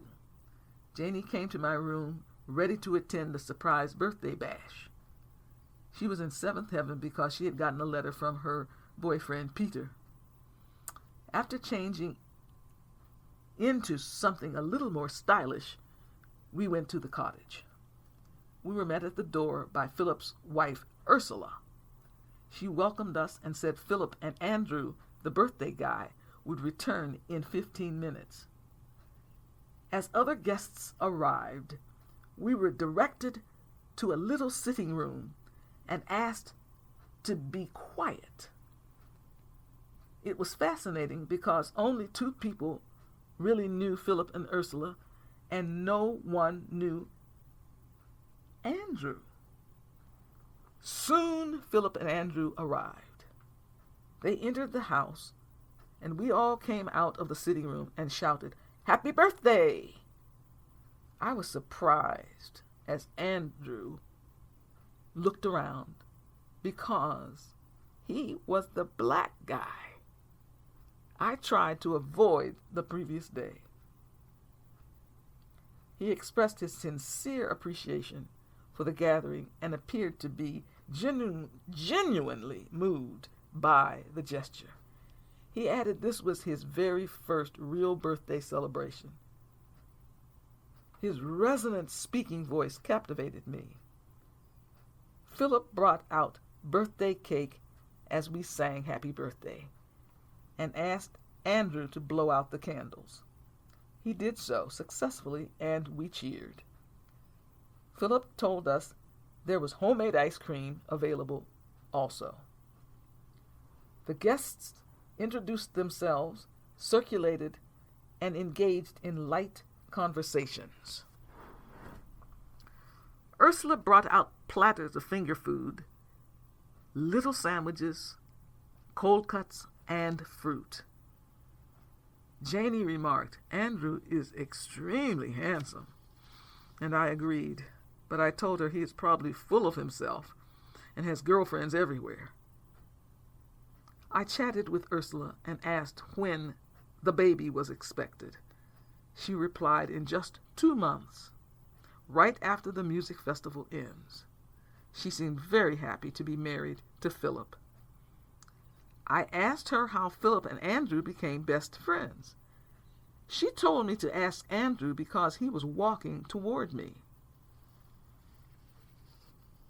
Andrew stopped, thanked me for coming, and asked my name. I told him my name and expressed pleasure celebrating his birthday. I asked his age and was told he turned 27. He asked my age. I answered 23 years old. Janie walked up, introduced herself, and said, "Happy birthday." He thanked her for the greeting and for coming to the gathering. Then she walked away, leaving me with Andrew. He got food for the two of us and asked if I would like to walk out on the porch. I quickly answered yes. We sauntered to the top of the steps and sat down. I was almost too nervous to eat, fearing I might spill something. He eased my tension by indicating he wished not to drop his plate. We laughed together, which broke the ice. The sun had just gone down, leaving a beautiful star-filled evening. I inquired about the best friend status of Philip and was told a touching and heart-wrenching story. Andrew was left in a basket at the front door of an orphanage in Illinois when he was 3 days old. There was a note attached to the blanket stating his full name, place and time of birth, with sincere regrets having to leave him. He was the only black child at the Greenleaf Children's Home.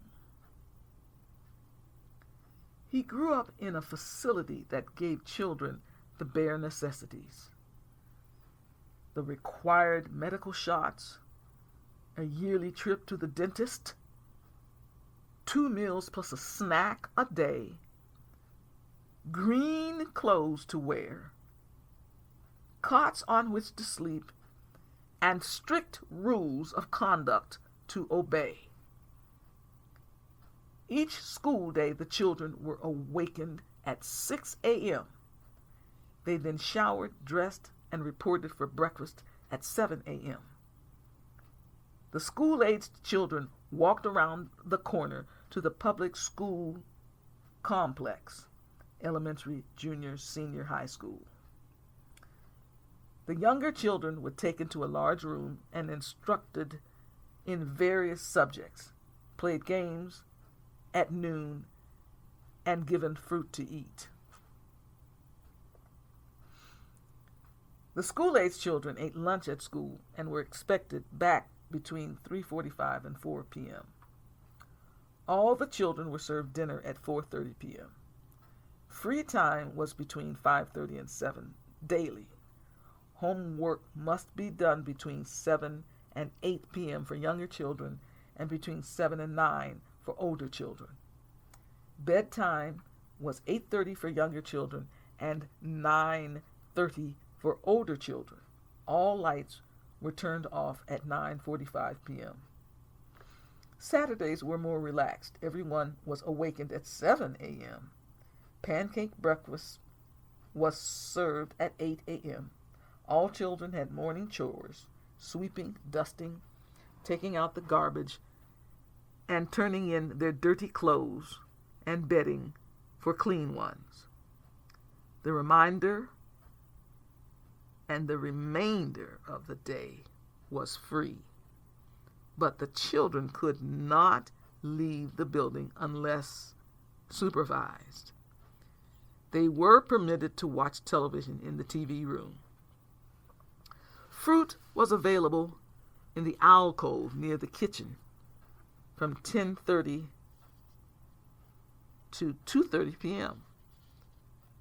Sometimes the children were taken on field trips and were given bologna or cheese sandwiches and juice to take with them.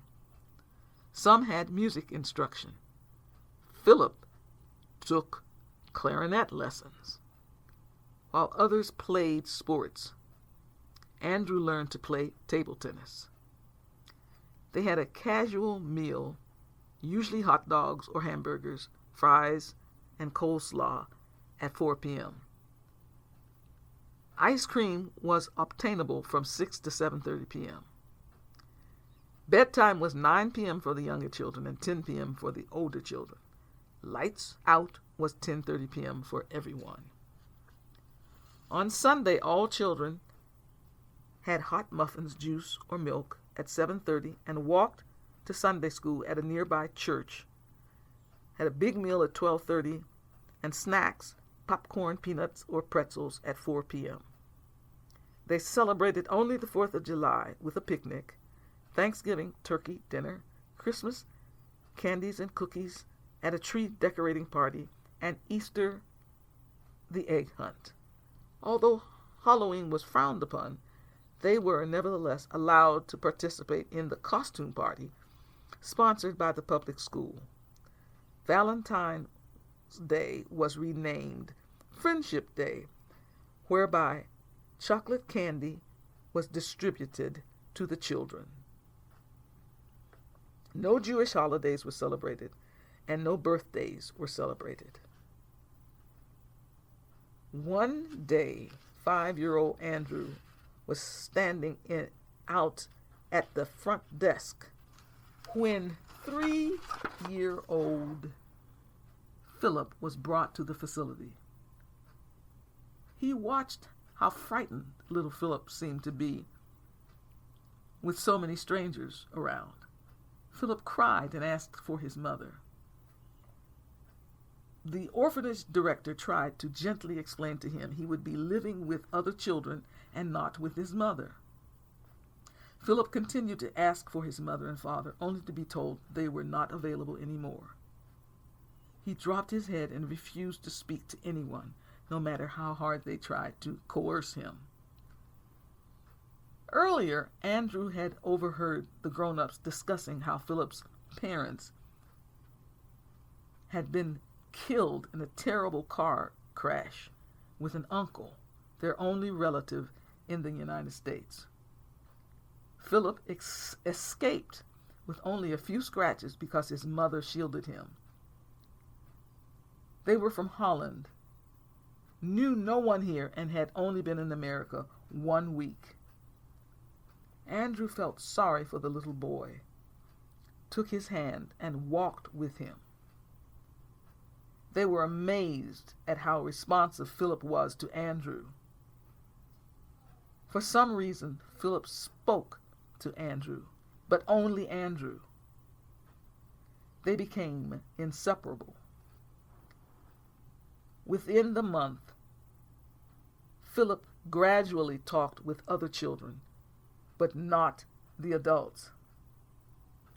Eventually, after a great length of time, Philip began talking to everyone, but remained devoted to Andrew. As the years passed, Philip's memory of his parents faded. He thought of Andrew as his older brother. Many children were adopted while they were at the orphanage, but no one seemed interested in Andrew. One couple decided to ask Philip if he would like to become their son. Philip immediately said no, explaining he once had parents who disappeared.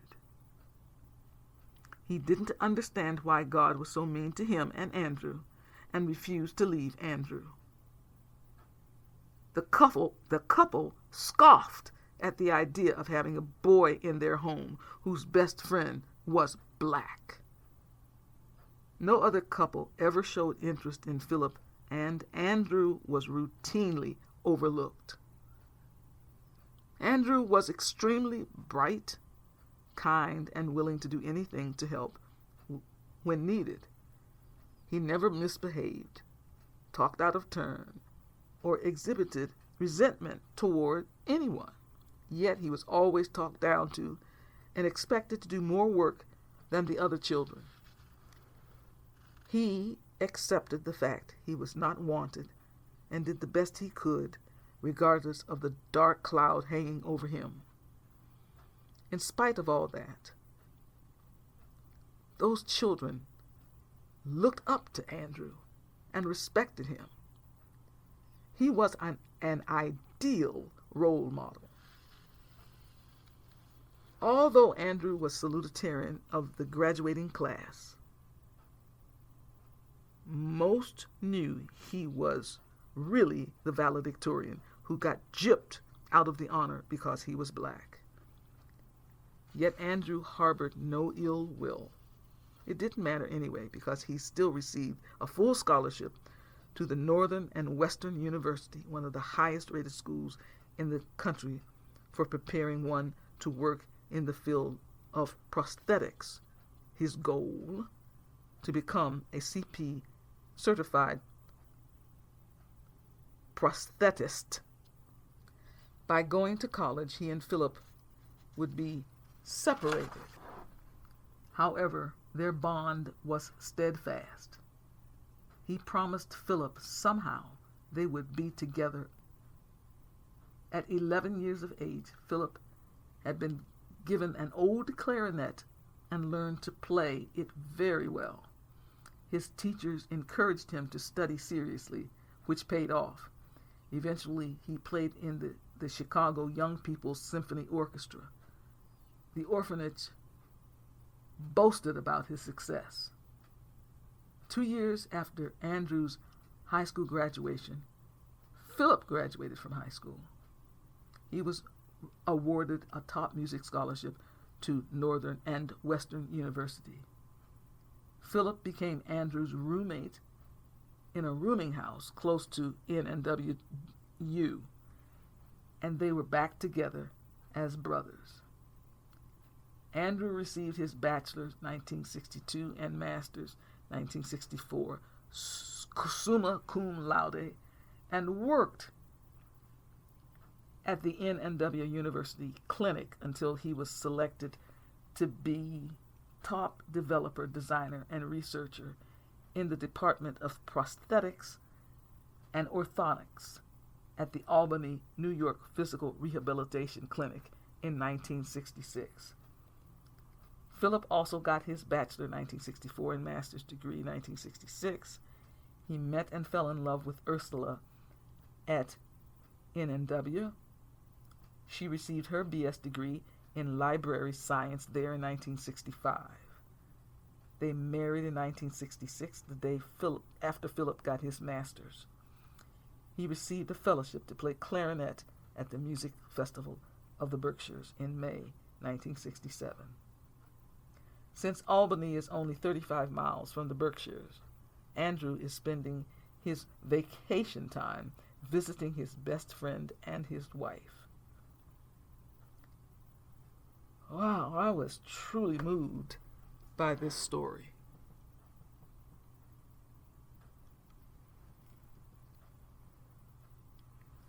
Andrew noticed I had tears in my eyes and felt awful for upsetting me.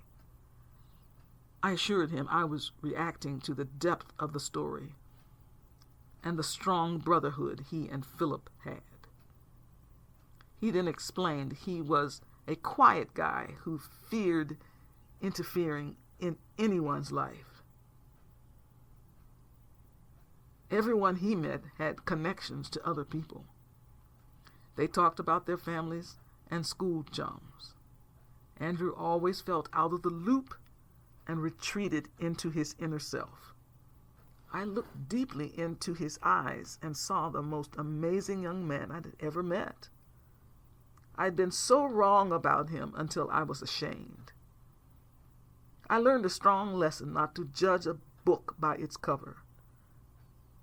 I told him he touched my heart. He gently took my hand and told me he felt warmth from me and toward me. I did not know how to respond, so I just looked at him. Without delay, he asked if I would be available to have dinner with him the next day. I answered affirmatively. He seemed overjoyed. Then, realizing he had ignored the other guests, suggested we go back inside the house. We walked in together and joined the ongoing conversations. Janie certainly noticed Andrew and I were outside quite a while and asked if we had gotten better acquainted. I told her he was absolutely amazing. She wanted to know how he was so amazing.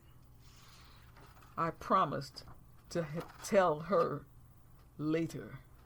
Philip came up to me and asked if I knew Franz Schubert's Der Hirt auf den Felsen, and of course I answered yes. He asked if I would sing it with him playing the clarinet part. I noted that it was not a piece one would just up and sing, as it was very demanding.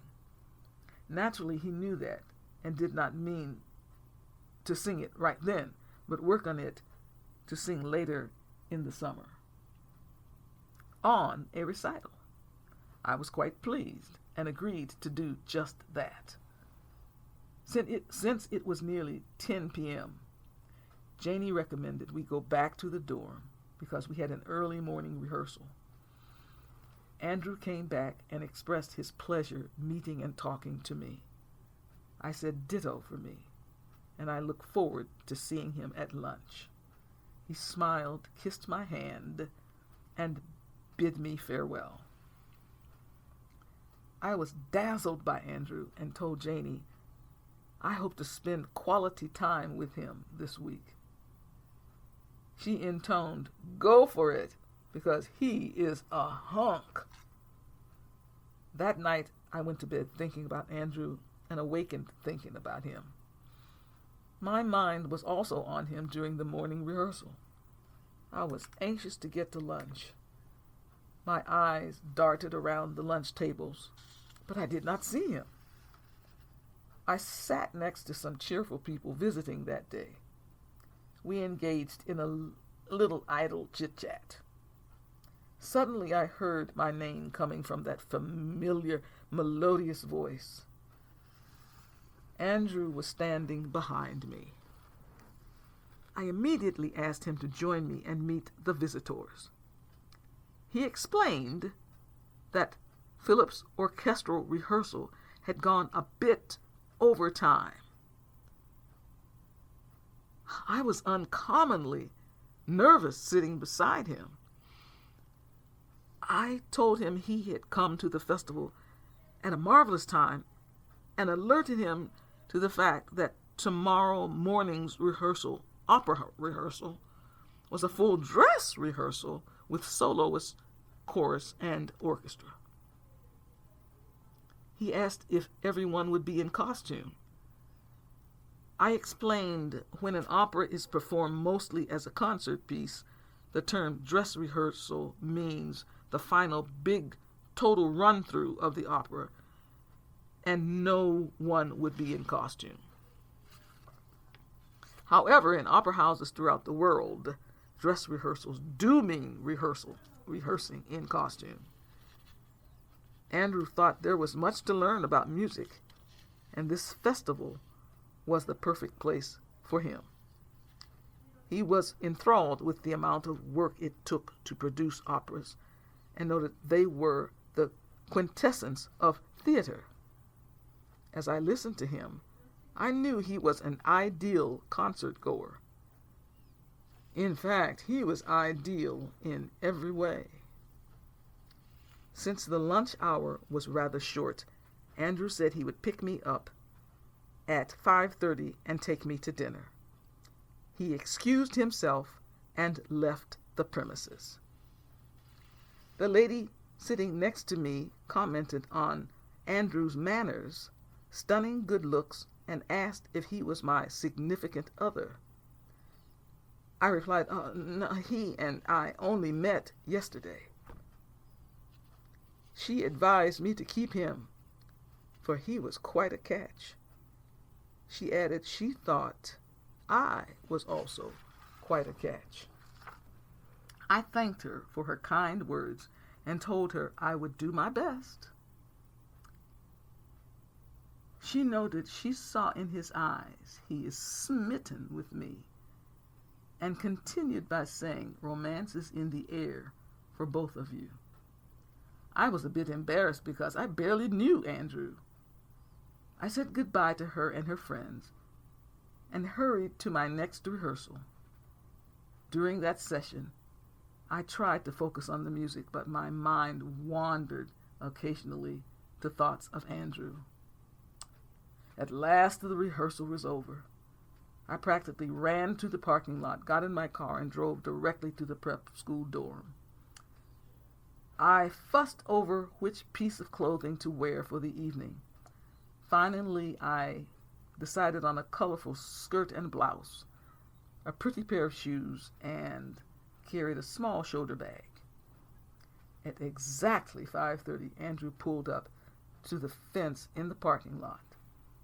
I scampered down the hall, waved to some of the girls while saying I had an important date that evening. One girl saw Andrew as she was coming in the building and said, My, he is quite a handsome man. The girls peered out the window to get a look at him. He owned a sporty, tannish brown 1965 Pontiac Le Mans two-door hardtop that fit him to the T. He was a tall man who needed a spacious car, and he looked good in it. He got out to greet me and opened my door. He wore a cream and black shirt, black jeans, and black huarache shoes. He had a big smile and seemed sprightly. I felt comfortable with him, unlike the uncomfortable dates I had with Kenneth and other guys. Andrew seemed genuine. What a relief that was for me. I could fine-tune my attention on him with ease. We arrived at the Royal Palace restaurant in Pittsfield, a charming place with wonderful ambiance. Andrew opened my door and escorted me inside. He had made reservations, so we were led to our table. Naturally, he pulled out my chair to seat me like a real gentleman. He sat down and excitedly twiddled his thumbs. He spoke of his unfamiliarity with dating, telling me this was his very first real date. I was shocked to hear that, but eager to ease his plight in any way possible. I asked why other young ladies had not had the pleasure of his company, and was told he liked going out in groups, but felt dating was a chore until now. He further inferred that most guys use dating as a means of, getting personal with young ladies. They use dates as a way to pressure young ladies later in the evening or on the next date. Most guys do not care about the female, but selfishly expect certain favors of them.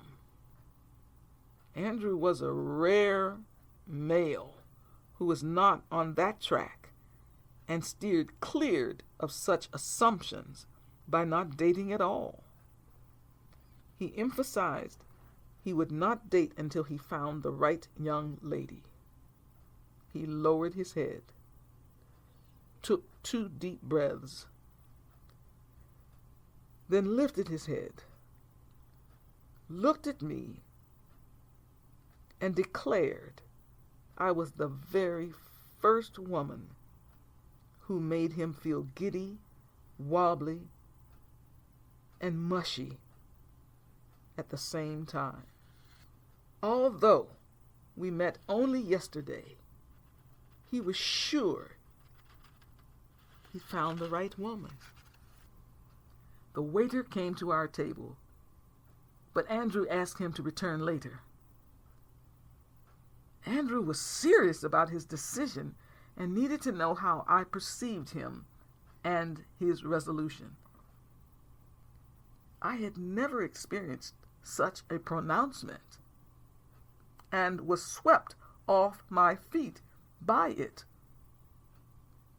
I confessed I didn't trust guys and thought they were wired so different until I would never find and upstanding fellow. At that moment, a blanket of warmth enveloped my body. With no holds barred, Andrew took my hand and asked if I would be his girlfriend. He was incredibly forthright, sincere, and honest. I was moved by him and found myself swimming in emotion. He said he knew I was the one when he first saw me from afar at the concert Sunday afternoon. He felt butterflies in his tummy when he had been told was the feeling you get, which is the truth. I tried to digest all Andrew had said to me. I knew I liked him a lot, but to enter this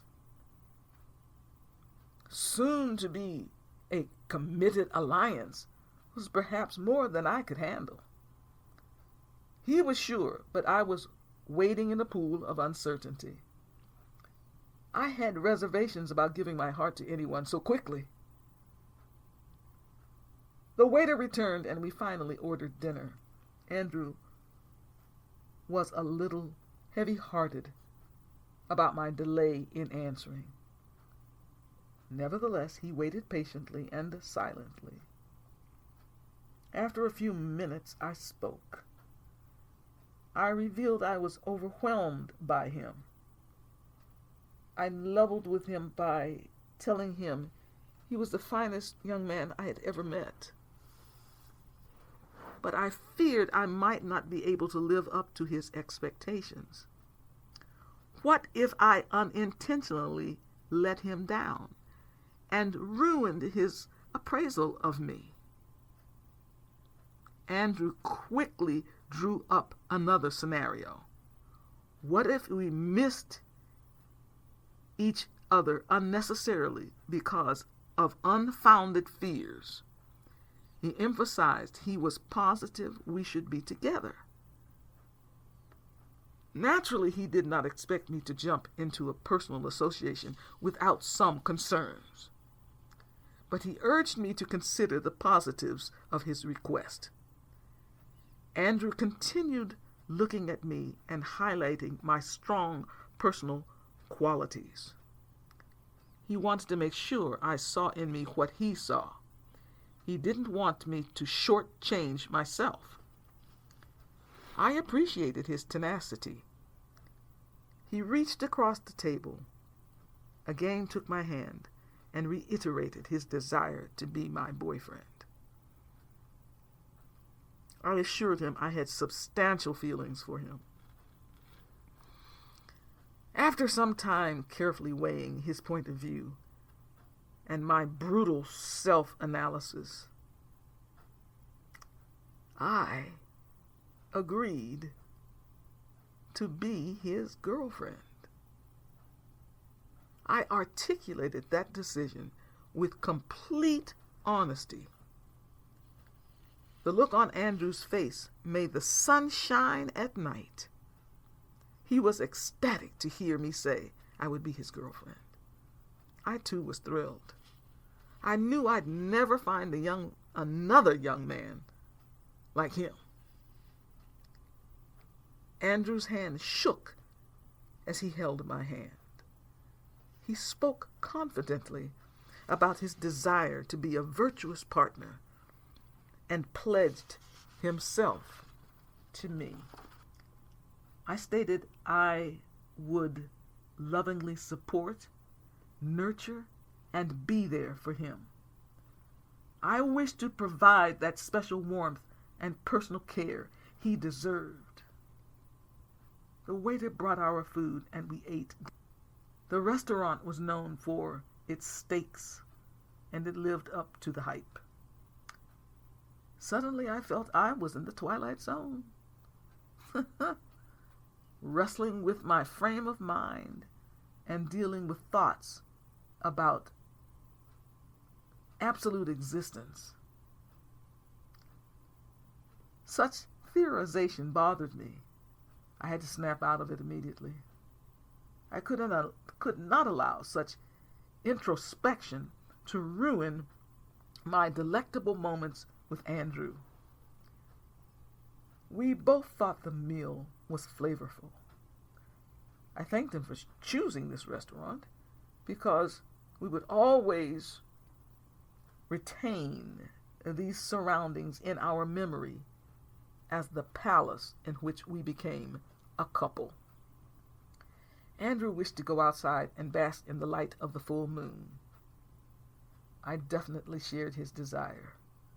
We stood near a tree.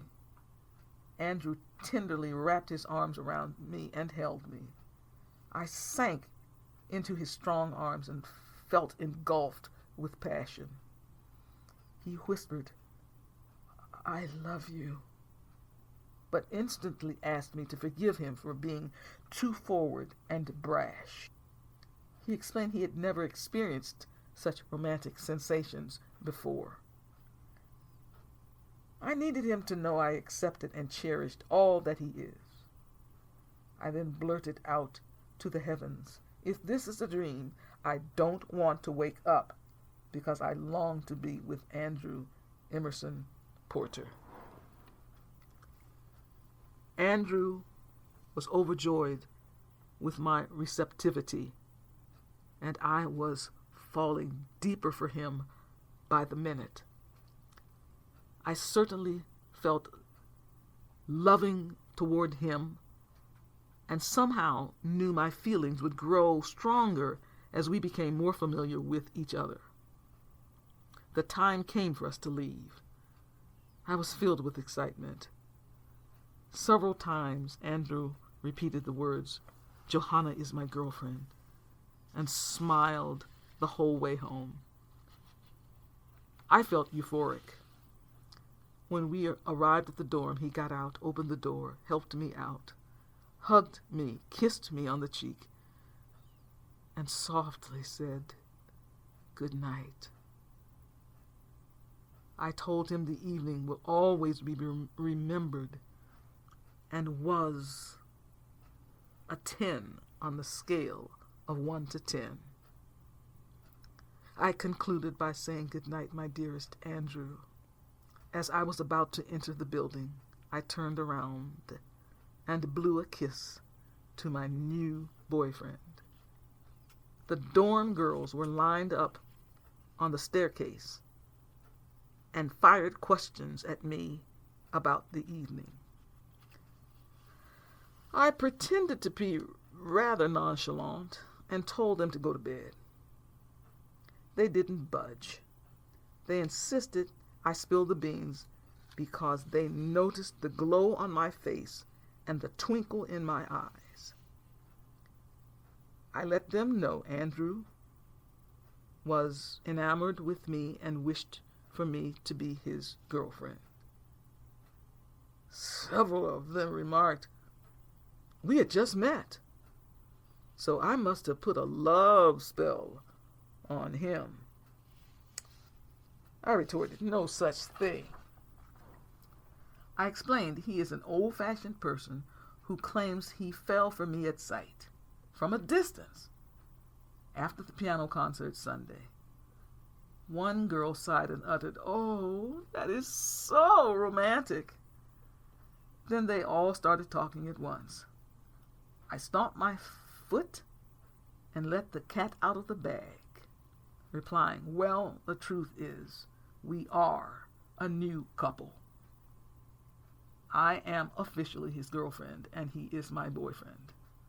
They all cheered, exclaiming, "We're happy for you, Mama Joe. Glad you didn't let him get away, 'cause he is a living doll." No more dull, boring dates with Kenneth, the narcissist. They encircled me, jumped up and down, and then skedaddled to their rooms. I flopped on the bed with my clothes on because I needed to soak up the events of the last 2 days. After a short while, I undressed and got ready for bed. My head was spinning, and although my emotions were high, I fell asleep from exhaustion. At last it was Thursday, the big dress rehearsal for Mozart's opera, The Magic Flute.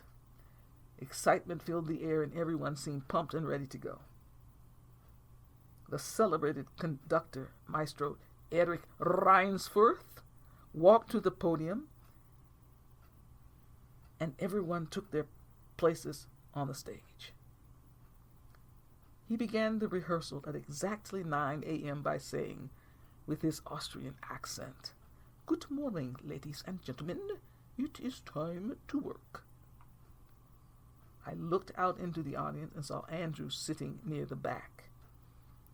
I could hardly contain my enthusiasm. The chorus, orchestra, and soloists were in fine form. Everyone was on target except a soprano who was playing one of the three ladies who had just won an international voice competition but simply could not follow the conductor. I'd never seen anyone so inept in this world-class setting. Mr. Reinsforth stopped the orchestra, looked daggers at this woman, and asked her to please stay with the established tempo. You could hear a pin drop at that moment. Mr. Reinsforth restarted the orchestra, and when it came time for the three ladies to sing, he deliberately conducted with large gestures, focusing directly on this young woman. Again, she sang too fast, thus spoiling the section. He stopped the orchestra once more, turned to her and told her to learn the part and asked one of the fellowship singers to instruct her privately. That incident was a perfect example of how a singer can have a good voice, win competitions, and still be a wretched musician. It was one of the most embarrassing professional moments I'd ever witnessed, because her part was really easy. Putting that aside, the highlight of the morning was the magnificent singing of the great coloratura soprano, Beverly Stills, who sang the role of the Queen of the Night. At about 9:40 a.m., she began singing her aria and popped off that high F above high C clear as a bell. Everyone went wild. Even Mr. Reinsforth flashed a big smile and bowed to her. It was a moment to remember. I enjoyed that rehearsal because the previous year, Mr. Reinsforth had chosen me to sing a solo part with the orchestra. I had a feeling if that young winner soprano had not been able to sing her part, he would have asked me to sing it. The rehearsal came to a close, and we went to lunch.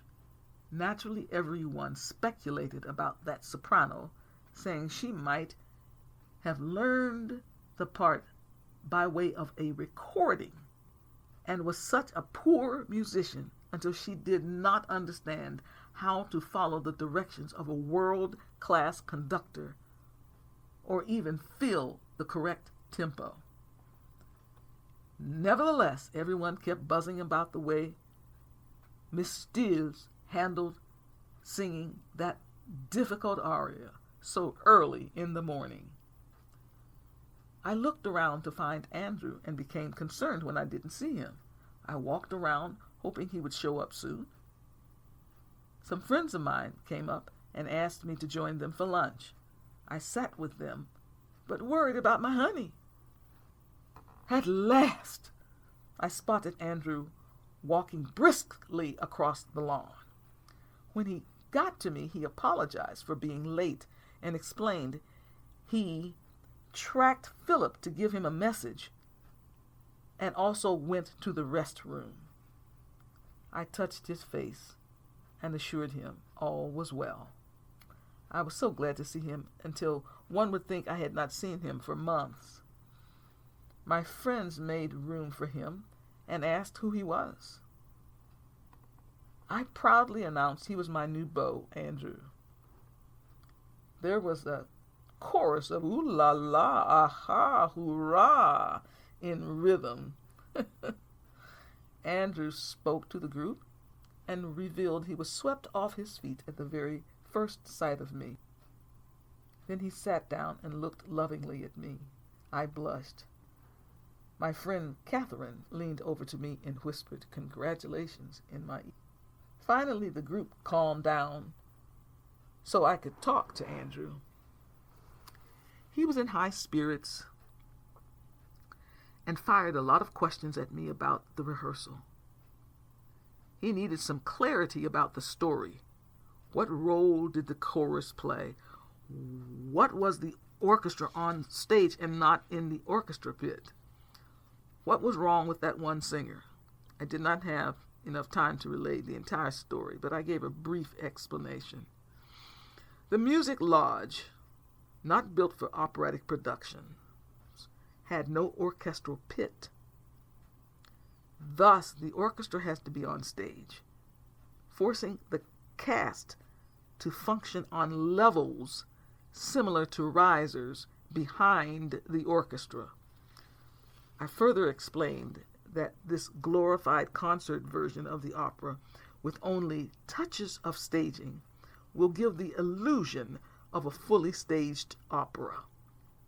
Next, I simply gave a watered-down overview highlighting the themes of good, evil, and love. Night is ruled by the queen, who is driven by unethical power, and day is ruled by a man named Sarastro, who seemed evil at first, but proves otherwise later. It is a fairy tale which has a magical forest, a prince who is looking for the queen's daughter, Pamina, with his sidetrack, a bird catcher named Papageno. The queen gives them 2 magic instruments, a flute and bells. A lot of weird stuff goes on as they try to find her, including 3 boys who fly through the air to guide them. Andrew stopped me, admitting he was confused enough. I handed him the libretto to read. He wanted to know if all the singers knew what was happening, or are they just singing the music? That was a loaded question indeed. Truthfully, singers are mostly concerned with their voices and grabbing the attention of the audience with spectacular singing. The arias are well known, and opera goers expect to hear perfection. Although there is much going on within the composition itself pertaining to the construction, listeners generally don't know or care about that. Learned academicians dig through the music for symbolisms, including philosophical, psychological, religious, historical, sociological, and political manifestations. On the other hand, audiences want to be entertained and not educated. Therefore, good composers must secretly enlighten audiences by creating exciting music laced with allusions befitting a riveting story. People love the magic flute because the music is so enchanting. Andrew came to the conclusion that a true intellectual musician has to be one of the most well-informed people on earth. They must know a whole lot about a whole lot. I agreed. Our discussion had gotten so deep until I felt worn out. He wondered if I recognized I was a performing scholar. Honestly, I never thought of myself that way. I merely looked at music from many angles. Andrew smiled and said that was one more thing that fascinated him about me. I was equally fascinated with him because he asked such probing questions. He was light years above the average concert goer by wanting to know exactly about what he was enjoying. He turned around to search for Philip just as Janie came over to us. I had not seen her to tell her the latest. She spoke to Andrew and asked if he had attended the morning's opera rehearsal. He answered yes, and that the opera intrigued him. She wanted to get his evaluation of what he saw. He observed how particular the conductor was about certain aspects of the music and how attentively the orchestra and singers watched him. He now knows how important the conductor is. However, the story was difficult for him to figure out. Naturally, he didn't know the language in which they were singing, so he was left just enjoying the sound of the music itself. Janie was quite taken with his observations. She said they should pay more attention to the audience reactions because musicians see things mainly from their perspective. She patted him on the back and said he was right on target. She suggested he read the libretto before the opera. Andrew told her I had given him the libretto plus a brief rundown of the story, and that he had the advantage of having his sweetie fill him in. Janie commented, "Sweetie? Oh, yeah?" He said, "Yes," and boldly proclaimed me to be his sweetie. He told her she was looking at the newest couple in the Berkshires. She said he had not wasted any time. Andrew answered no, he hadn't, because Johanna had won his heart the moment he glimpsed at her. Janie looked at me, and I was grinning abundantly and shaking my head up and down. She offered congratulations to us, wished us the very best, and said she would talk to me later, and winked as she walked away. Andrew informed me he was going back to the cottage to prepare the fixings for tonight's dinner. He hoped I liked barbecued ribs. I nodded yes, but they were messy to eat. He guaranteed that giant bibs, wet cloths, and plenty napkins would be at my disposal, so I could eat without restraint. He also suggested wearing casual picnic-type clothing to be truly relaxed. It sounded like fun, and he had thought of everything. He also indicated wanting to show off his grilling skill. I would be picked up at 5 p.m. I leisurely drove back to the dorm after the short choral rehearsal and changed into jeans, a tank top, which actually showed off my bust, and sneakers. Andrew drove up on time as expected. When he got out and opened the door, he was wearing Bermuda shorts, a polo shirt, and sneakers. I was quite stirred at the sight of his muscular, shapely, long legs and well-proportioned, toned, athletic body. The polo shirt really emphasized his broad shoulders. Right away he remarked how cute I looked in my jeans and tank top. I thanked him and complimented his splendid physique. We truly appreciated our natural attributes. At the cottage, the aroma of barbecue filled the air. Everything had been set up outside on the patio. Ursula hugged me and said the guys would be in charge of the evening. All we had to do was sit back and relax. While she and I were chatting, the fetus kicked. She took my hand so I could feel it. It seemed to want to be a part of the evening's festivities because the kicks were very strong. I rubbed her belly and softly sang a lullaby. The kicking stopped instantly. I believe I had communicated with this fetus.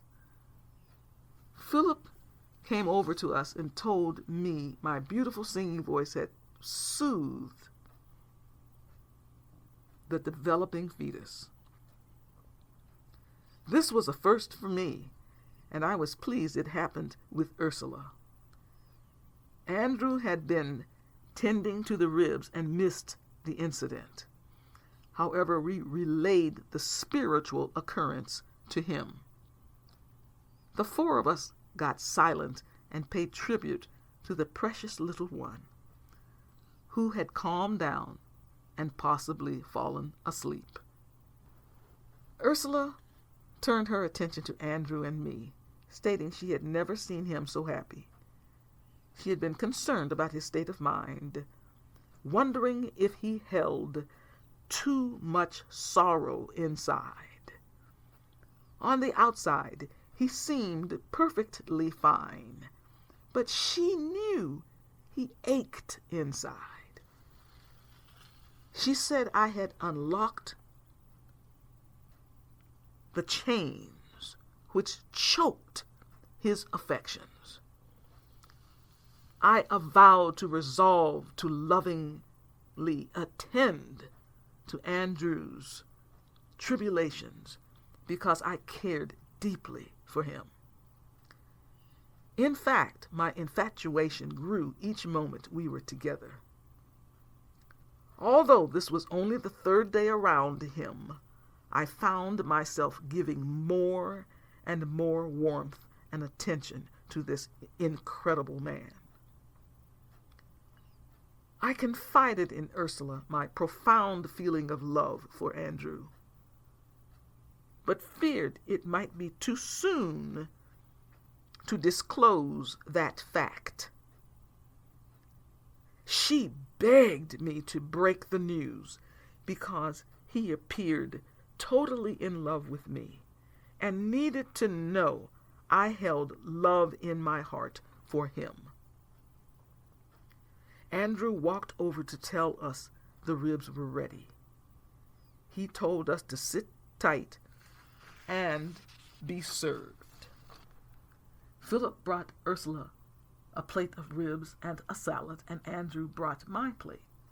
All ready on the table was stout beer and iced tea to drink.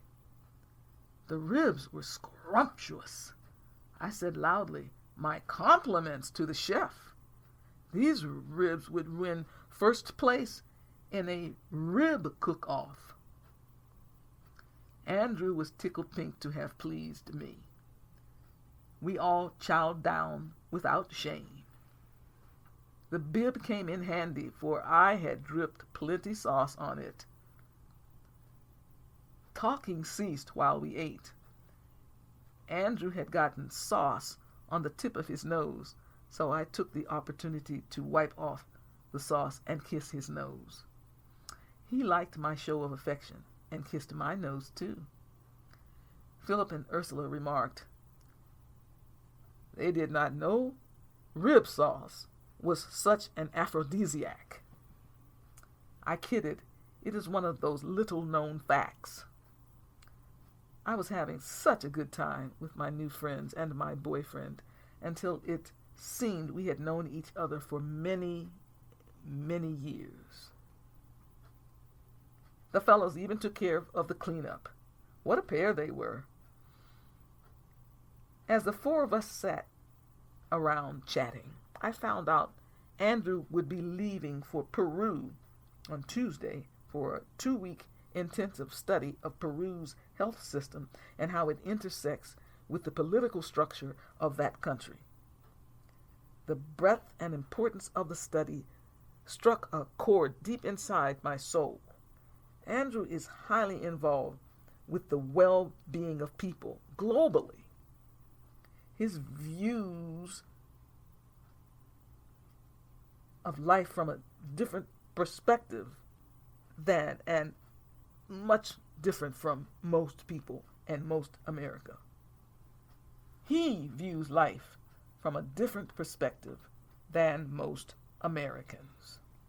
He cares for the people on our planet, regardless of their political, social, racial, or religious black backgrounds and affiliations. That also means he has to be in touch with and aware of the many pockets of human struggle around the world. He really is a functioning saint without any of the trappings designating him to be so. I also realized I would not see him during this time period. That fact pushed me in to immediately affirm my love for him. I looked into his eyes, took his hand, and declared the depth of love I have for him. We got up, and I held him.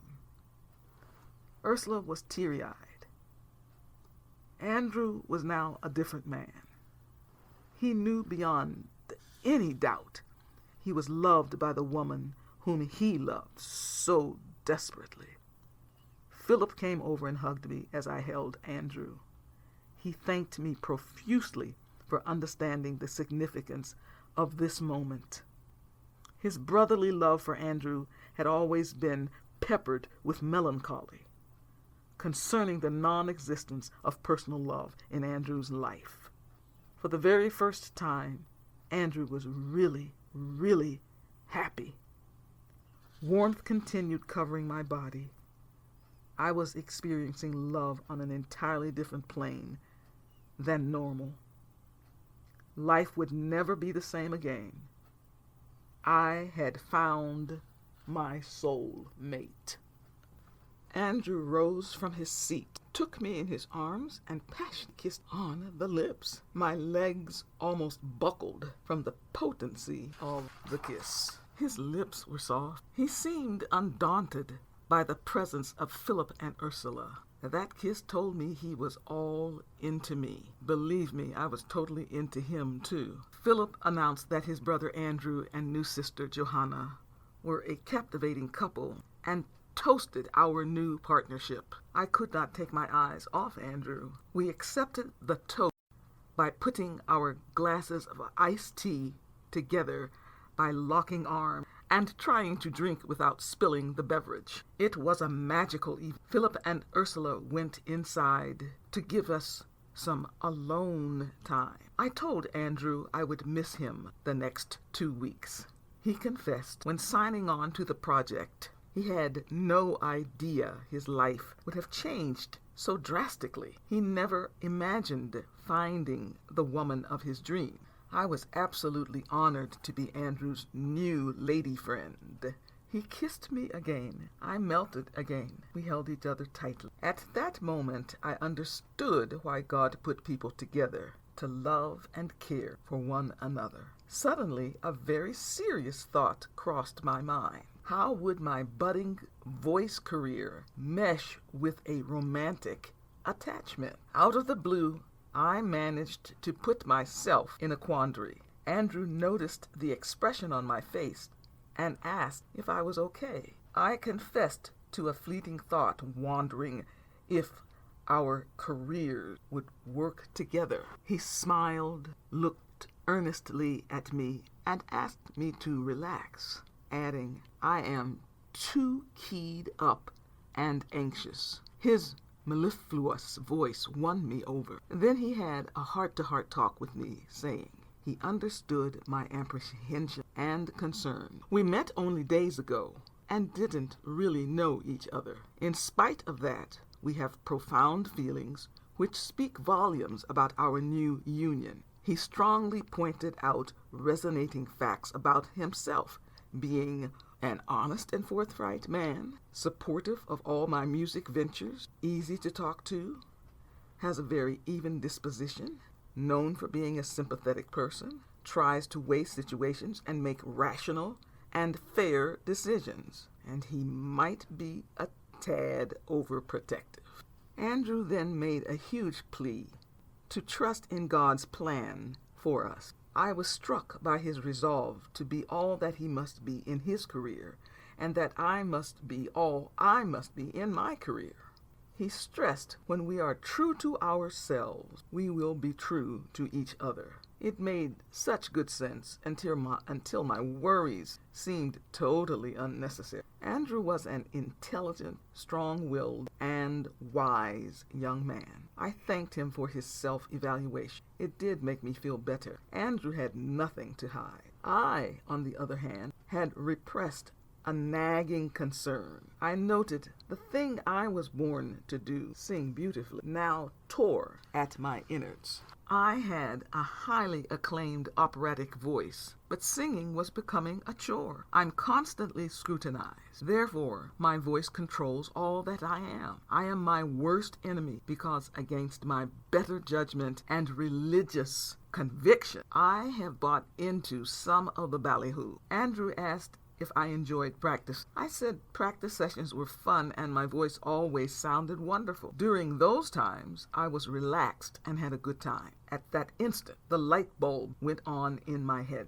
In the wake of that conversation, I figured something out that had been staring me in the face all along. In the practice room, I sat and accompanied myself on the piano. At voice lessons, I stood like a soldier and tried to do what the teacher instructed. Standing and singing is awkward for me because I'd played and sung together ever since I was 4 years old. Contrary to the prevailing opinion concerning proper breathing, I breathed better when seated. There is a strong connection from my fingers to my voice and to my soul. Although I stood for recital, I used the grand piano as a crutch by backing into it and anchoring myself as the accompanist played. No one ever noticed. Interestingly, also, when I am singing operatic roles, I am able to move and express myself dramatically, thus using the voice magnificently. However, at voice lessons, I stood uncomfortably. My body was actually imbalanced. Thus, at times, I didn't execute the notes properly. In addition to that, I strongly disliked my teacher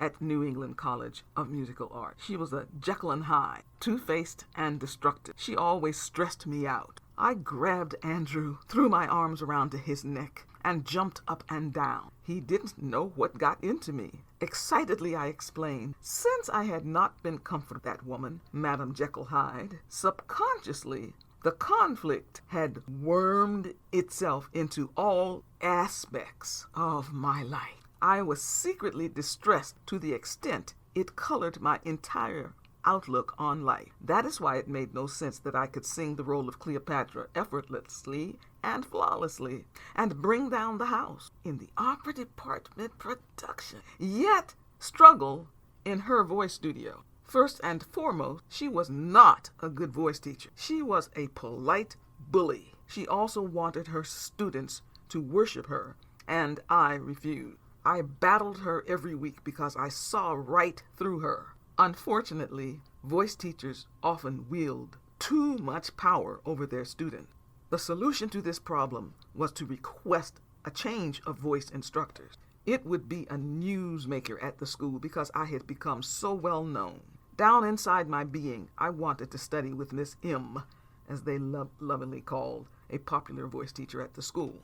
I liked her personality. Her students sang well, and she often stopped to chat with me in the hallway. Andrew listened attentively. This had been bothering me for months. He would never know how much his questions about practicing meant to me. I transformed right before his eyes. I told him I clashed with that awful voice teacher from day one. Everybody thought she was tops, but I knew otherwise. I held my feelings inside, hoping the situation might improve.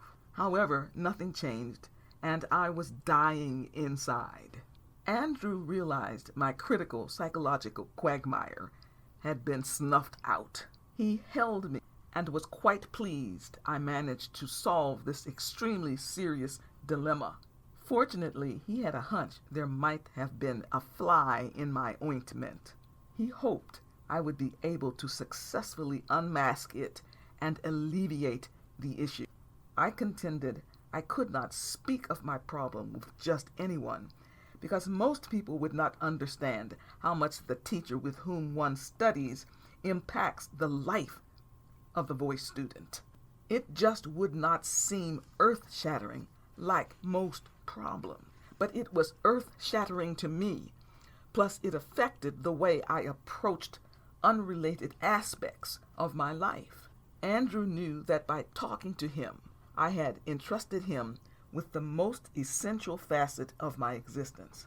Although I already agreed to be his girlfriend, he was now keenly aware of this major complication and fully grasped how it had been a formidable obstacle forcing and facing our coupling. Shifting gears abruptly, I felt butterflies in my tummy.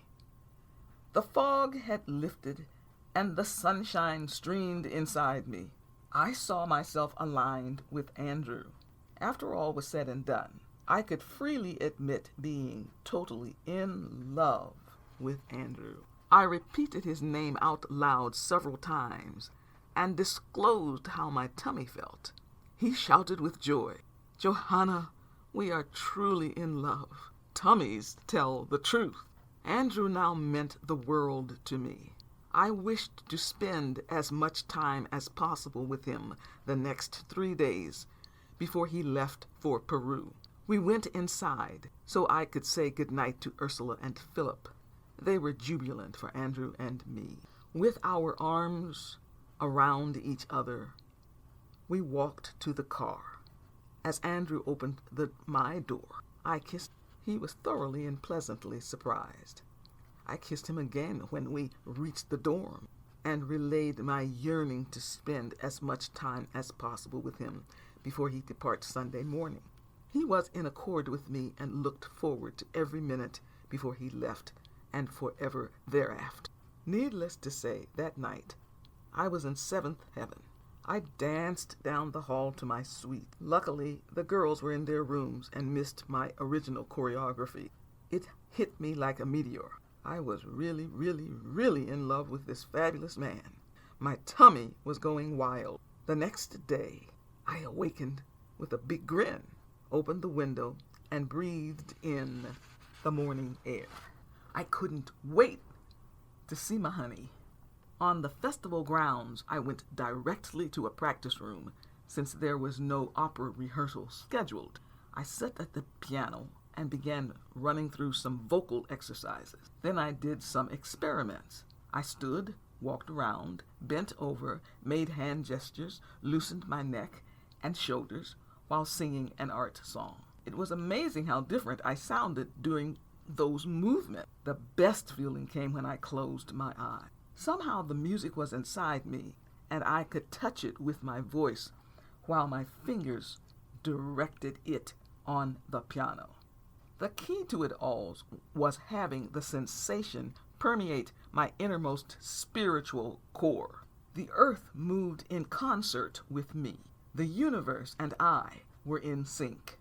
I felt the same way when I sang the role of Cleopatra. I had shed the veil of darkness and was singing in the daylight. I began singing the Puccini aria, Tu che di gel sei cinta. It touched the essence of my sensuousness and vitality. My sound was a pure resurrection into a higher life, a communion with God. The power of the Holy Spirit enveloped my body. I definitely had a religious experience singing this morning. Its power made me stop and thank God for giving me such an incredible vocal gift and the best boyfriend in the world. I sat quietly and after a short while left the practice room. When I walked into the lounge area, there was the love of my life sitting at a table reading the Magic Flute libretto. I rushed over to him and stole a kiss. Andrew looked up and gazed into my eyes. He greeted me warmly and said he had just heard the most glorious voice ever. I thought he had heard one of the big-name singers warming up or running through their arias for tomorrow. I asked whom he heard. Continuing his staring, he gulped and answered, "Johanna, I heard you." He had come on the grounds earlier than normal to drink in the atmosphere, but had no idea he would catch me in the act of practicing. He said he was lured by the beauty of the voice and just had to see who possessed such a gorgeous instrument. He was so affected by my sound until he didn't know what else to say. Frankly, it had not occurred to me that Andrew had never heard me sing. I took his hands and said to him lovingly, "I'm still me, honey."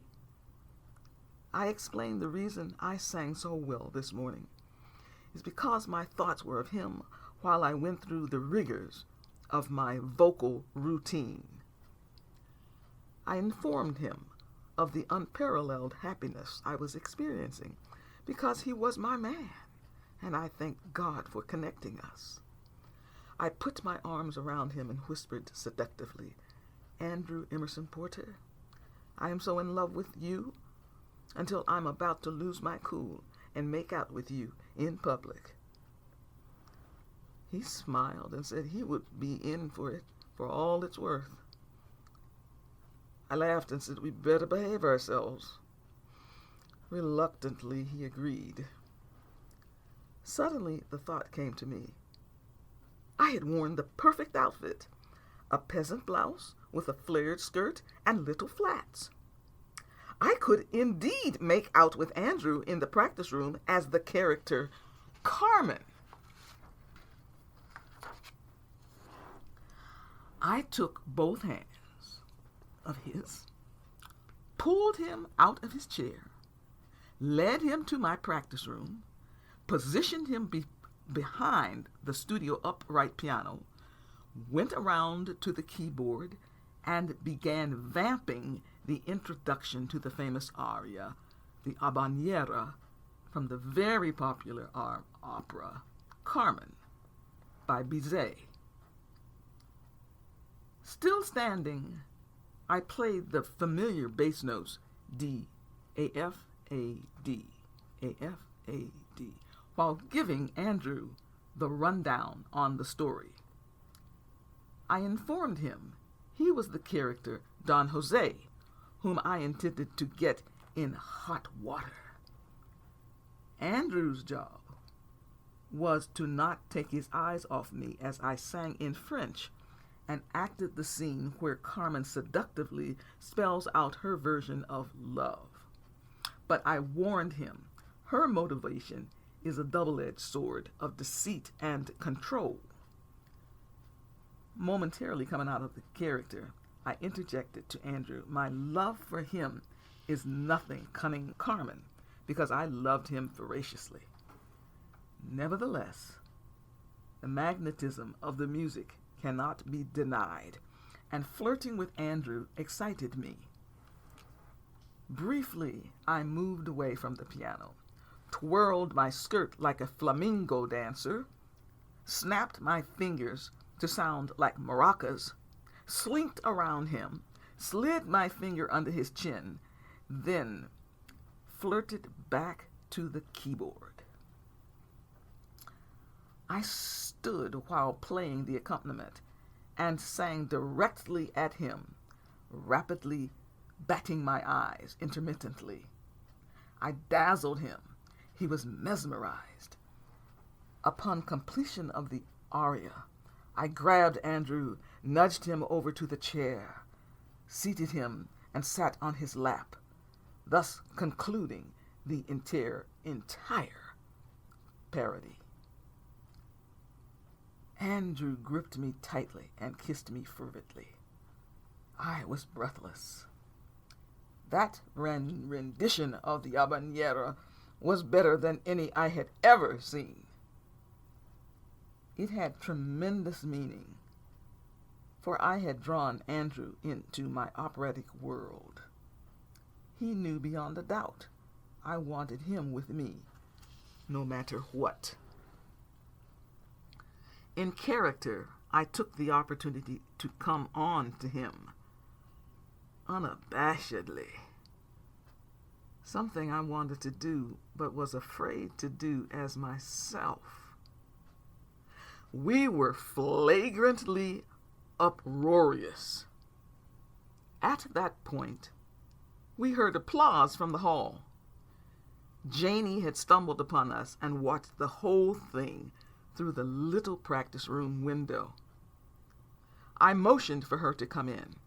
She said our performance should have been on the main stage. She informed us that we had an audience listening because I sounded so good. Andrew asked her if he portrayed his character accurately. She informed him that without singing a single note, he had outdone all others who sang the role of Don Jose. He broke up laughing. She noted I sounded particularly good singing that aria, and my acting was spectacular. I responded by looking at Andrew and saying he was my motivation. Andrew made it perfectly clear that Carmen would never get away with her nonsense if he professed his love for her, for he would take charge. Janie said, "Alert! Alert! The opera Carmen has changed." I had not seen this side of Andrew. That comment told me he meant business about our relationship. Truthfully, I liked his machismo. Janie wanted us to come to lunch because her new boyfriend, Peter, was at the festival for the weekend. I was anxious to meet him. She excitedly called attention to the fact both of us had new boyfriends. Andrew said we should double date, and I concurred. Peter was waiting for Janie with outstretched arms. She ran and gave him a big hug and a kiss. He was a tall, elegant, professorial-looking man who completed the image by looking over his rimless glasses. He graciously met Andrew and me. We had a lively lunch and laughed a lot.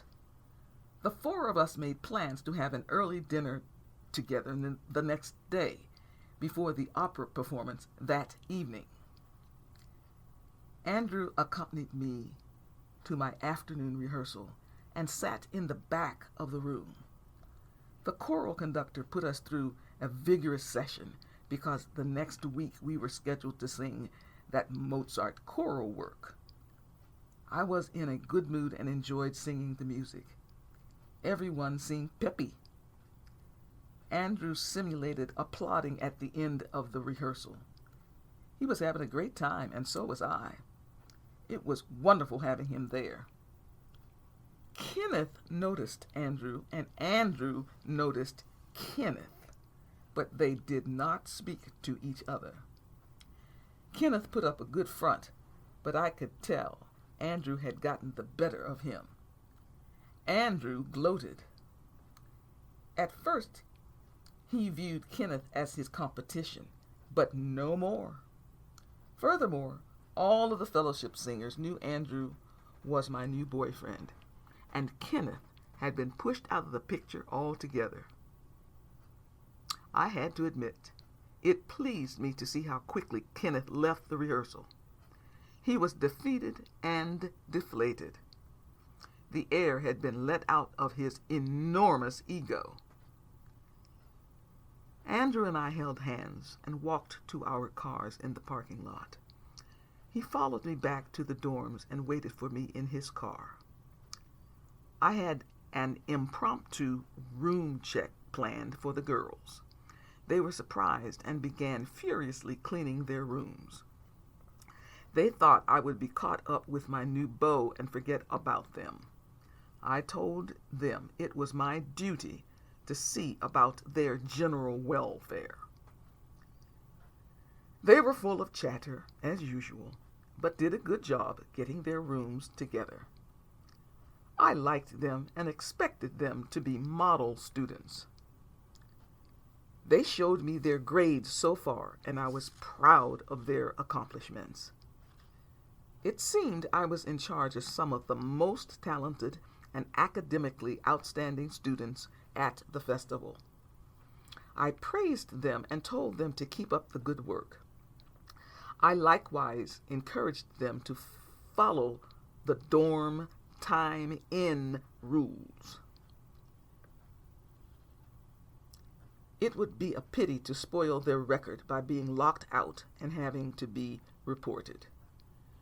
They promised nothing like that would happen. I bid them farewell and left for the evening. Andrew and I decided to go to the Burger Castle and hang out. The young kids there were energetic and danced to the music in the jukebox. It was fun watching them carry on. I asked him if he liked to dance.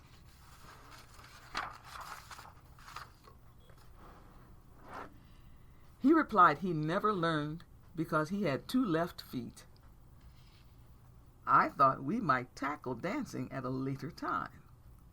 He looked at me intensely and thanked me for making him a part of my day. I thanked him for being my day. He revealed for the first time he did not feel he was in the way.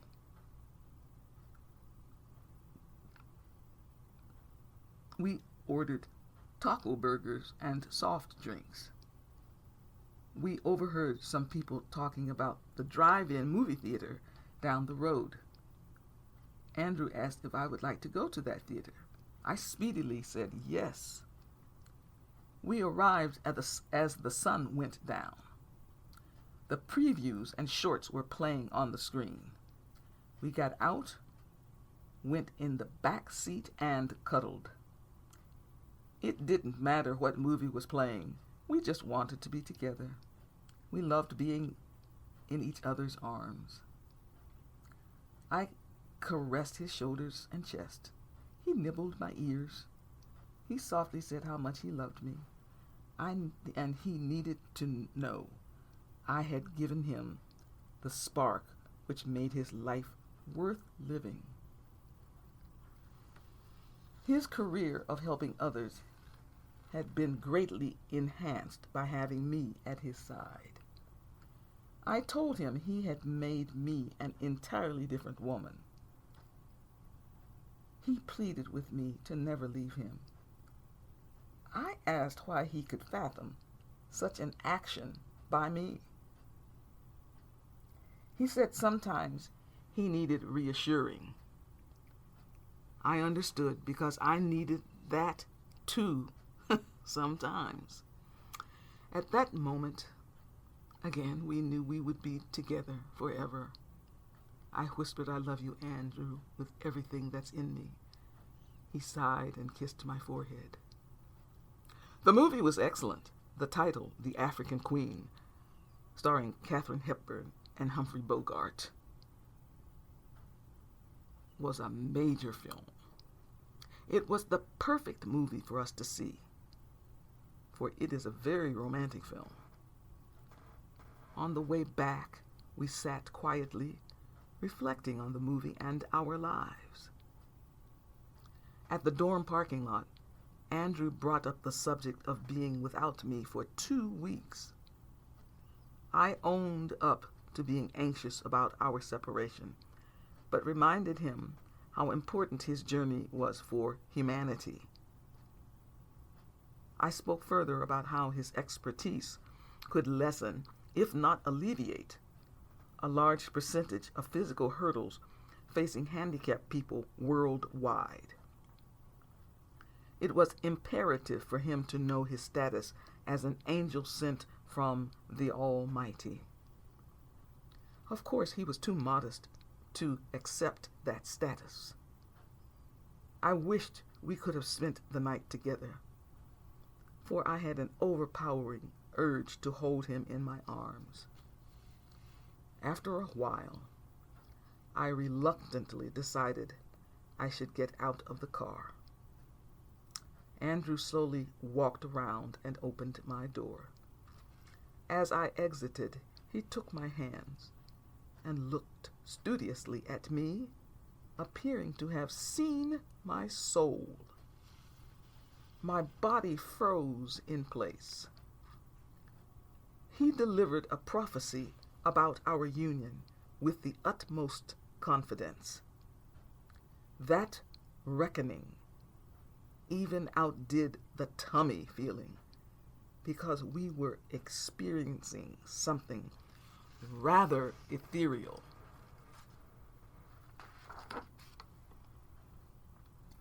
We held each other tightly. In due time, we let go.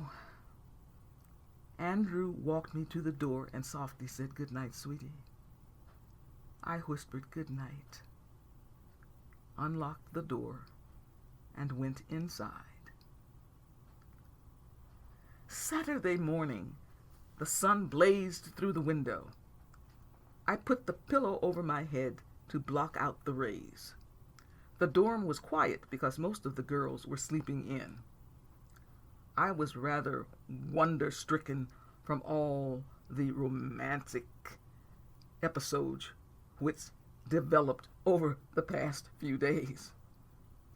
Strangely, out of the clear blue sky, I fell apart. I wished for my mother. She always knew how to ease my trepidation. I was down in the dumps but didn't know why. Speaking out loud, I announced, "Too much, too soon." What was I saying? Where exactly had my mind gone? In all honesty, I was having a panic attack. As I curled up on the bed, there was a knock on my half-opened door. One of the girls had cut herself shaving her legs and asked if I had a bandage. I motioned for her to come in and got up to find the emergency kit in my bathroom. I washed the trickle of blood from her leg and placed the bandage over the cut. She thanked me for my assistance and went back to her room. Now fully awake, I showered and put on my robe. My thoughts were of Andrew. He would be doing a lot for the people of Peru in the next 2 weeks. What a test it will be for our romance. And that is exactly why I was so rattled. I'm afraid he will return and not want me. My confidence was extremely low. I was just a plain-looking, freckle-faced music nerd. I didn't know what Andrew saw in me anyway. He will have time to rethink his attraction. The unappealing tag from my awful high school days had returned with a vengeance and lassoed me into a dark and dreary place. I was absolutely terrified. I was so down in the dumps until I didn't want to show my face. I wanted to pack my clothes, drive back home, and never see anyone again. There was another knock on my door. Rhonda came in and asked for my assistance. She wanted to talk about boys. She noted I was very popular with everybody and had my pick of guys. I asked where on earth she'd heard such rubbish. She told me the girls envied me. They were wrestling with the pressure of having to have sex with guys in order to have boyfriends. I pleaded with her to not have sex until she found the right guy who loved her for who she was as a person, not as a sex object.